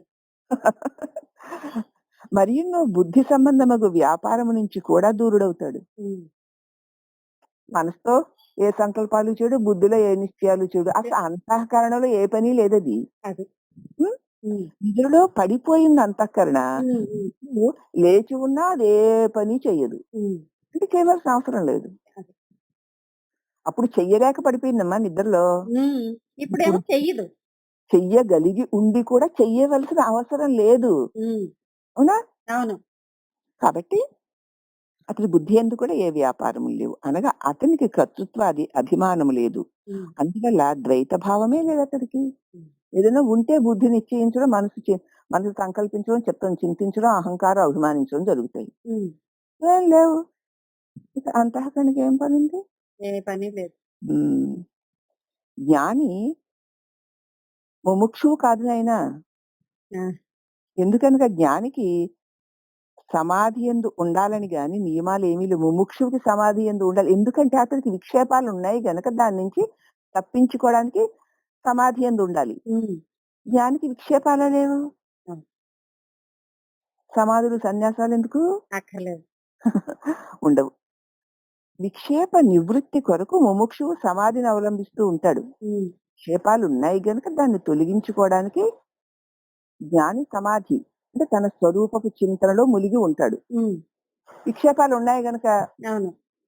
ఎండగా ఉంది కాబట్టి నువ్వు తలుపులేసుకుని ఇంట్లోకి వెళ్ళి ఫ్యాన్ వేసుకునో, ఏసీ వేసుకునో కూర్చుంటావు. అవును. హ్మ్. ఎండ ఉంది అన్నది లేనివాడు ఏం వేసుకుంటాడు? ఏమీ ఏసుకోడు. అలాగే విక్షేపాలు ఉన్నాయి గాబట్టే ముముక్షు వాటి నుంచి తప్పించుకోవడానికి స్వస్వరూపానుసంధానం చేస్తూ సమాధి స్థితికి ఆశ్రయించాలి. హ్మ్. మరి జ్ఞానికి విక్షేపమే లేదు. హ్మ్. వాడినసలు చెదిరించేది, బెదిరించేది, బంధించేది, దిగలాగేది ఏది లేదుగా. లేదు. అందువల్ల సమాధి చేయవలసిన పని కూడా లేదు. నిర్బంధం కూడా లేదు. హ్మ్. సమాధి స్వరూపమే. అవును. ఆ! సమాధి అంటే సమాధి కదా! ఆ! అదే స్వరూపంగా ఉన్నాడు. ఇంక ప్రత్యేకించి సమాధులు, గిమాధులు ఏమిటుంటాయి? ఏవి లేవు. ద్వైత భావమే లేదు మరి. హ్మ్. అంచేత జ్ఞానికి బంధము లేదు. హ్మ్. ద్వైత భ్రాంతి గలవాడికే కదా బంధం ఉంటుంది. అవును. బంధం ఉన్నవాడికే కదా మోక్షకాంక్ష ఉంటుంది. హ్మ్. మోక్షకాంక్ష ఉన్నవాడినే కదా ముముక్షువంటారు. హ్మ్. కాబట్టి సంపూర్ణ జగత్తంతా జ్ఞానికి మొదటి నుండి కల్పితమని తోచుతున్నందు వల్ల హ్మ్. అసలు ఎప్పుడైనా అది కల్పితమే అంతే. అని తోస్తూ ఉండడం వల్ల అతడు తద్విలక్షణమగు పరబ్రహ్మ స్వరూపుడే అయి ఉంటున్నాడు. తరువాత బాధితానువృత్తి చేత ఇది మిథ్య అని జ్ఞప్తియందు ఉంచుకునియే ప్రపంచంలో వ్యవహారం చేస్తున్నాడు. వ్యవహారం చేయాలి, దేహంతో చేయాలి కదా! హ్మ్. చేయవలసి వచ్చినప్పుడు బాధితానువృత్తి అంటే బంధించని వృత్తి. ఆ! మన వృత్తులుంటే బంధిస్తాయి. పండిస్తాయి. ఆ బంధించని వృత్తి చేత హ్మ్. అతడు ఇది మిథ్య అన్న జ్ఞప్తియందు ఉండి వ్యవహారం చేస్తూ ఉంటాడు. హ్మ్. అది మిథ్య అన్న జ్ఞప్తిలో ఉన్నవాడికి దాని పట్ల ఇంకా ఏ వ్యామోహాలు ఉండవు కదా! ఉండవు. దేహ వ్యవహారం చేసినప్పుడు మిథ్య అన్న జ్ఞప్తిలో ఉండి అతడు ఆ వ్యవహారం చేస్తూ ఉంటాడు. కనుక అతడిని ప్రపంచ విషయ వాసనలేమీ చెయ్యవు. హ్మ్. ఎండలో నడిచేవాడు చెప్పులేసుకుని నడుస్తాడు, కాలవు కదా! కాలం. అది. నడవలసి ఉంది కాబట్టి చెప్పులేసుకుని నడుస్తాడు. హ్మ్. అలాగా వ్యవహారం ఉంది కాబట్టి ఈ వ్యవహారం అంతా మిథ్య అని అస్తమానం అనుకుంటాడు అనుకోకు. అనుకోదు. ఒక్కసారి ఆ మిథ్యాభావన కలుగుతుంది కాబట్టి ఆ వ్యవహారం పట్ల ఏ రాగద్వేషాలు లేకుండా ఉంటాడని అర్థం అన్నమాట. హ్మ్. హ్మ్. ఇక ప్రపంచమును చూచుచు పరబ్రహ్మ స్వరూపుడు ఎట్లయి ఉంటాడు స్వామి? ప్రపంచాన్ని చూస్తూనే పనులు చేస్తూనే పరబ్రహ్మంగా కూడా ఎలా ఉంటాడు స్వామి అంటే, ఎవరిని అంతఃకరణమునందు అహంకార అధ్యాసనము కలగదో, నేను నాది అన్నది కలగదో, అతడు పైకి చేయనివాని వలె కనపడినను సంకల్పాది ద్వారా చేయుచున్నవాడే అయి ఉంటాడు. ఎవనికి అంతఃకరణ యందు అహంకార అధ్యాసము ఉన్నదో, అంతకన్నా నేను నాది అన్నది ఉందనుకో, ఆ! అతడు పైకి చెయ్యని వాడి వలే కనపడినా లోపల సంకల్పాల ద్వారా చేస్తున్నవాడే. అవును. ఎంతో భక్తుడిలాగా, ఎంతో అమాయకుడిలాగా, ఎంతో శాంతిపరుడిలాగా ఉంటాడు. లోపల ఎన్నెన్ని తిరుగుతా ఉంటాయో వాడికి. హ్మ్. నోటితో మాట్లాడడు గాని లోపల ఎన్ని మాట్లాడేసుకుంటూ ఉంటాడు. హ్మ్. హ్మ్. ఎవరెవరితోటో, ఎక్కడెక్కడ వాళ్ళతోటో, ఏవేవో ఏనాటి విషయాలో, ఈనాటి విషయాలో నోరు మాట్లాడడు గాని వాడు గొప్ప గొప్ప ఒక ప్రపంచాన్ని లోపల కల్పించుకొని దానిలో తిరుగుతూ ఉంటాడు. హ్మ్. అవునా? అవును. నోటితో చూస్తే ఏం మాటలు మాట్లాడడు. హ్మ్. కానీ లోపల మాత్రం బయట ఉన్న ప్రపంచానికి కూడా అనంతమైన ప్రపంచంలో వాడు తిరుగుతూ ఉంటాడు. హ్మ్. ఒకానొకడు జడలు ధరించి వడలి నిండా విభూతి పూసుకొని ధుని పెట్టుకొని మాట్లాడకుండా కూర్చున్నాడు అనుకుందాం. హ్మ్. అప్పుడు లోకులు ఆహా, ఈ బాబాజీ గారిని చూడండి, హ్మ్. ప్రపంచ వ్యవహారం కొంచెం కూడా లేకుండానే ఎంత నిర్మలంగా ఉన్నాడో అనుకుంటాం. హుహు. కషాయం కట్టేసుకున్నాడు, జడలు మూట కట్టేశాడు, ఆ! ఇంటి నిండా విభూతి రేఖలు పెట్టాడు, నుదుటి నిండా పెద్ద కుంకుమ బొట్టు పెట్టాడు, పైగా ఎదురుగుండా ఒక సాంబ్రాణిది పెట్టాడు. అలాగా కమండలం మీద చేయి పెట్టుకొని అలా నిర్వికారంగా మాట్లాడట్లేదు. ఆహా, ఏమి నిష్ట, ఏమి గొప్ప బాబా గారు అనుకుంటాం. హ్మ్. అవునా? హ్మ్. ఆహా, ఈ బాబాజీ గారు ఎంత గొప్పవారో కదా! ప్రపంచ వ్యవహారంలో కొంచెము కూడా లేకుండా ఎంత నిర్మలంగా ఉన్నాడో అని తలంచుతారు. కానీ అతని మనసు మాత్రము ఎవడైనా ధనవంతుడు వచ్చి నాకు భంగీ గంజాయిలకు డబ్బు ఇచ్చిపోవునా అని లోపల హుహు. ఆలోచిస్తూ ఉంటాడు. హ్మ్. ఉం? ఎవడైనా ఒక ధనవంతుడు వచ్చి "ఆహా, రేపొద్దున ఇది కొనుక్కోవాలి, దాన్ని భంగి అంటే దాన్ని ఏమంటారో అది అది కొనుక్కోవాలి" అని వాడు దాన్ని గుట్కా ఏదో పీలుస్తా ఉంటారు అదే కదా, భాంగనే అంటారు. బొక్క ఏదో అంటారు. హ్మ్. అది అది పీల్చుకోవడానికి డబ్బులు కావాలి కదా. హ్మ్. ఎప్పుడైనా ఒక ధనవంతుడు వచ్చి ఇన్ని డబ్బులు వేస్తే ఆ హుక్కా పీల్చుకోవచ్చు కదా. హ్మ్. ఉం? హ్మ్. అని లోపల అనుకుంటూ ఉంటాడు. అది. గంజాయికి డబ్బులు ఇచ్చిపోవునా లేదా, హ్మ్. నాకు కావలసిన భోజన పదార్థములు ఎవరైనా ఇస్తారో ఎవరో, మాట్లాడు నోటితోటి, హుహు. కళ్ళెత్తుకుని అలా బొమ్మలా చూస్తూ ఉంటాడు లోపల. ఎవడొస్తాడా, అసలు డబ్బులు ఎవడెక్కువ వేస్తాడా? ఈ డబ్బులతో నాకు భోజనం దొరుకుతుందా లేదా? గంజాయి కొనుక్కోగలనా లేనా అని లోపల ఆలోచిస్తూ ఉంటాడు. కాబట్టి ఈ మొదలగు ఆలోచనలతోనే ఎల్లప్పుడూ అంతఃకరణలో ఉంటాడు. జ్ఞాని ఈ విధముగా ఎప్పుడూ ఉండడు. అసలు అతనికి సంకల్ప వికల్పములే లోపల ఉండవు. ఇవానికి కర్తృత్వాది అభిమానములు ఎక్కడుంటాయి? అతివాడు ప్రారంధ వశమున ఏమైనను చేసును చేయని వాడే. ఇందులకు గీతా ప్రమాణం కూడా చూడండి. యస్య నాహం కృతో భావో బుద్ధిర్యస్య నలిప్యతే హత్వాపి స ఇమాన్ లోకాన్న హంతి న నివజ్యతే కర్మేంద్రియాణి సంయమ్యాయ ఆస్తే మనసా స్మరన్ ఇంద్రియార్థాన్వియా మూఢాత్మ మిథ్యాసారస్య ఉచ్యతే. అహంత్వా కర్తృత్వ అభిమానములు లేక లోక సంగ్రహార్థము అంటే జీవించాలి గనక ఏమి చేసినను వాడు చేయని వాడే అవుతున్నాడు. దేహం ఉంది గనక దేహ అవసరాలకు మాత్రమే అతడు లోపల నేను నాది అనేటువంటి కర్తృత్వ అభిమానాలు లేకుండా చేస్తుంటాడు. కాబట్టి అతడు ఏమి చేసినా చేయని వాడే అని ఎన్నో కర్మేంద్రియములను బిగబట్టి మనసుతో సంకల్పించువాడు ఏమి చెయ్యకపోయినను అన్ని చేసిన వాడేనని పై శ్లోకం యొక్క తాత్పర్యం అన్నమాట. అన్నిటినీ బిగబట్టి కూర్చున్నాడు, ఏమీ చేయని వాడి వలే లోపల ఎంత ఎంత చేస్తున్నాడో అతడు.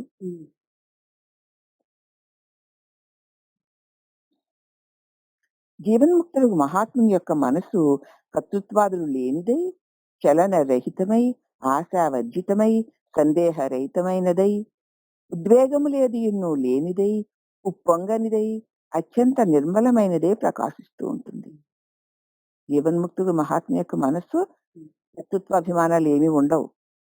కాబట్టి కదలక మెదలక ఒక్క తలంపు కూడా లేకుండా అలా ఉంటుంది. ఎందుకంటే ఏది కావాలన్న ఆశ అతడిలో లేదు గనక. అలాగే ఆశ లేని వాడికి సందేహాలు ఎందుకు వస్తాయి? ఇది నేను కోరినట్టు ఉంటుందా ఉండదా అని సందేహాలు రావు కదా.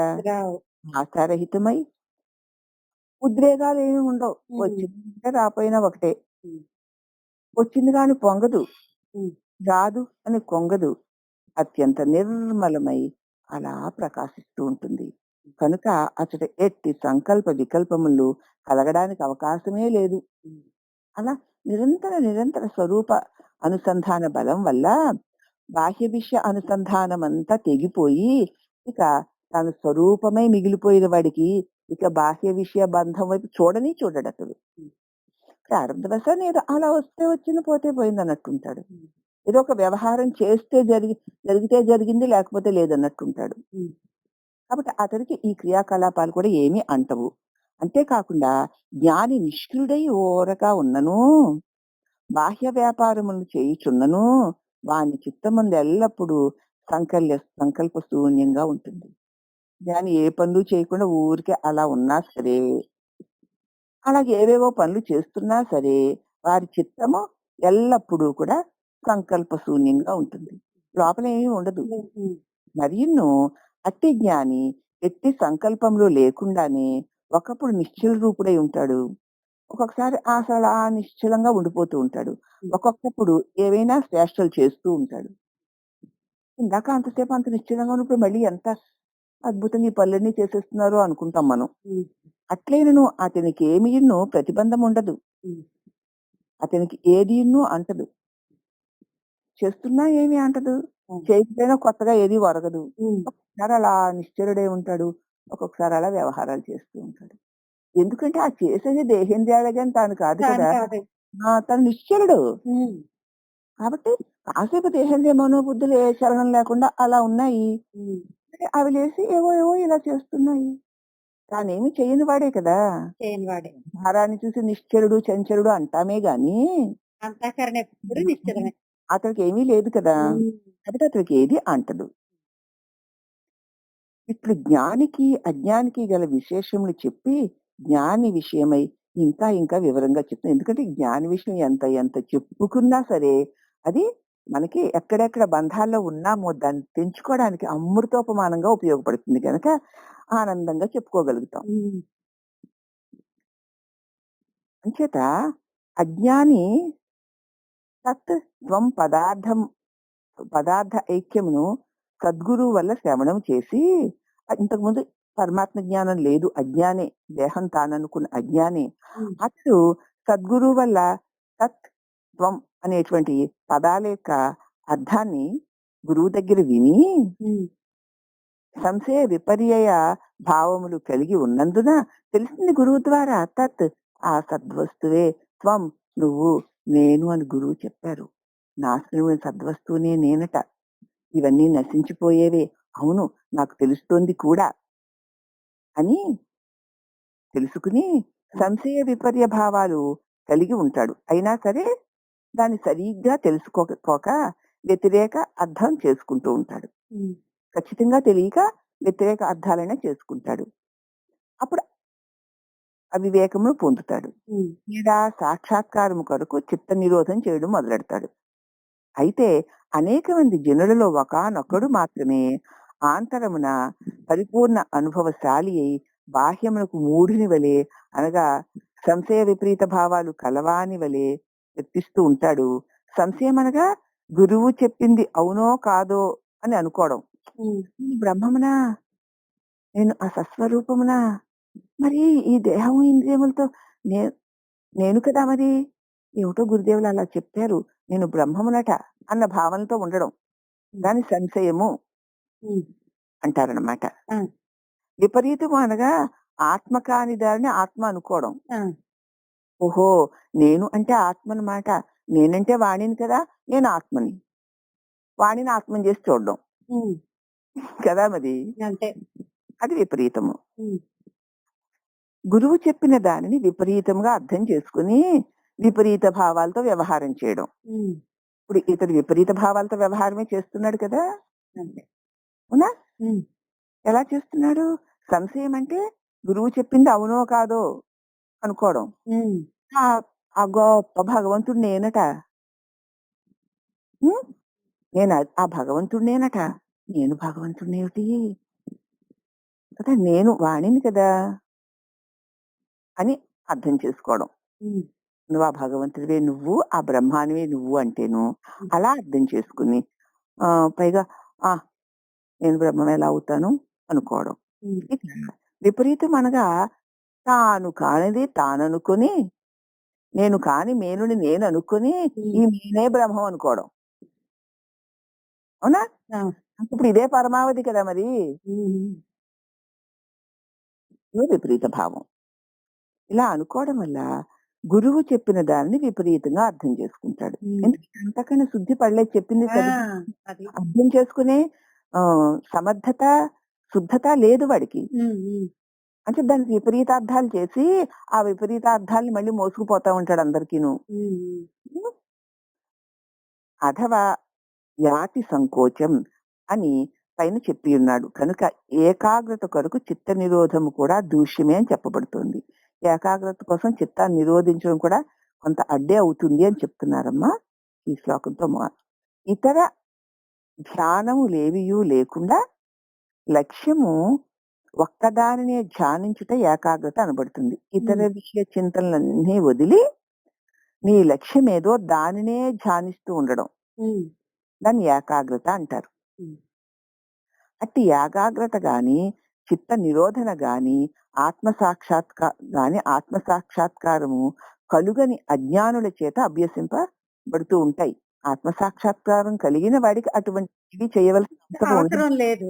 ఆ కలగని వాడు అవన్నీ చేస్తూ ఉంటాడు. ఆ, దేహాత్మ ఆ, ధీర దేహాత్మధీరహితులకు జ్ఞానులు అంటే దేహమే దేహాత్మధీరహితులకు జ్ఞానులు స్వస్వరూప అనుసంధాన రూఢులై అట్టి చిత్త నిరోధాది సాధనల కొరకు యత్నింపరు.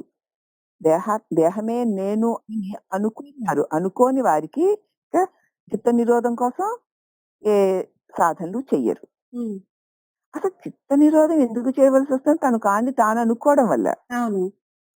అతడు తానేదో తనకి తెలిసిపోయింది గనక అతడికి చిత్త నిరోధం సాధన చేయవలసిన పనే ఉంది. లేదు. అద్వైత ఆనంద ఆత్మ సాక్షాత్కారము కలిగిన జ్ఞానికి అట్టి సంశయ విపరీత భావాలు కలుగక స్వస్వరూప ప్రకాశం అంది మాటికి స్ఫురిస్తూ ఉంటుంది. ఇందాక చెప్పింది ఏంటంటే అజ్ఞాని స్థితి. అవును. ఆ అజ్ఞాని గురువుని ఆశ్రయించి ఆత్మజ్ఞానాన్ని పొందడానికి మొదలుపెట్టిన మొదటి స్థితిలో అటువంటివన్నీ ఉంటాయి. అవును. అవును. ఇక గురువుని వదిలిపెట్టకుండా అతడు చెప్పిన బోధని అనుసంధానం చేస్తూ ఇక దేని మీదకి చిత్తాన్ని వెళ్ళనివ్వకుండా బోధలోనే తన బుద్ధిని నిలిపి ఉంచితే అతడు తన స్వరూపం తెలిసిపోవడం చేత అతడికి ఇక సంశయ విపరీత భావాలు కలుగవు. హ్మ్. కలగనప్పుడు స్వస్వరూప ప్రకాశంలోనే నిలిచి ఉంటాడు హ్మ్. అని చెప్తున్నారమ్మా. ఆ! ఇక తర్వాత ఈ 18 ప్రకరణాన్ని రేపు ముగించుకుందాము. అలాగే. సరే అమ్మా అయితే ఉంటాను. హరి ఓం. హరి ఓం.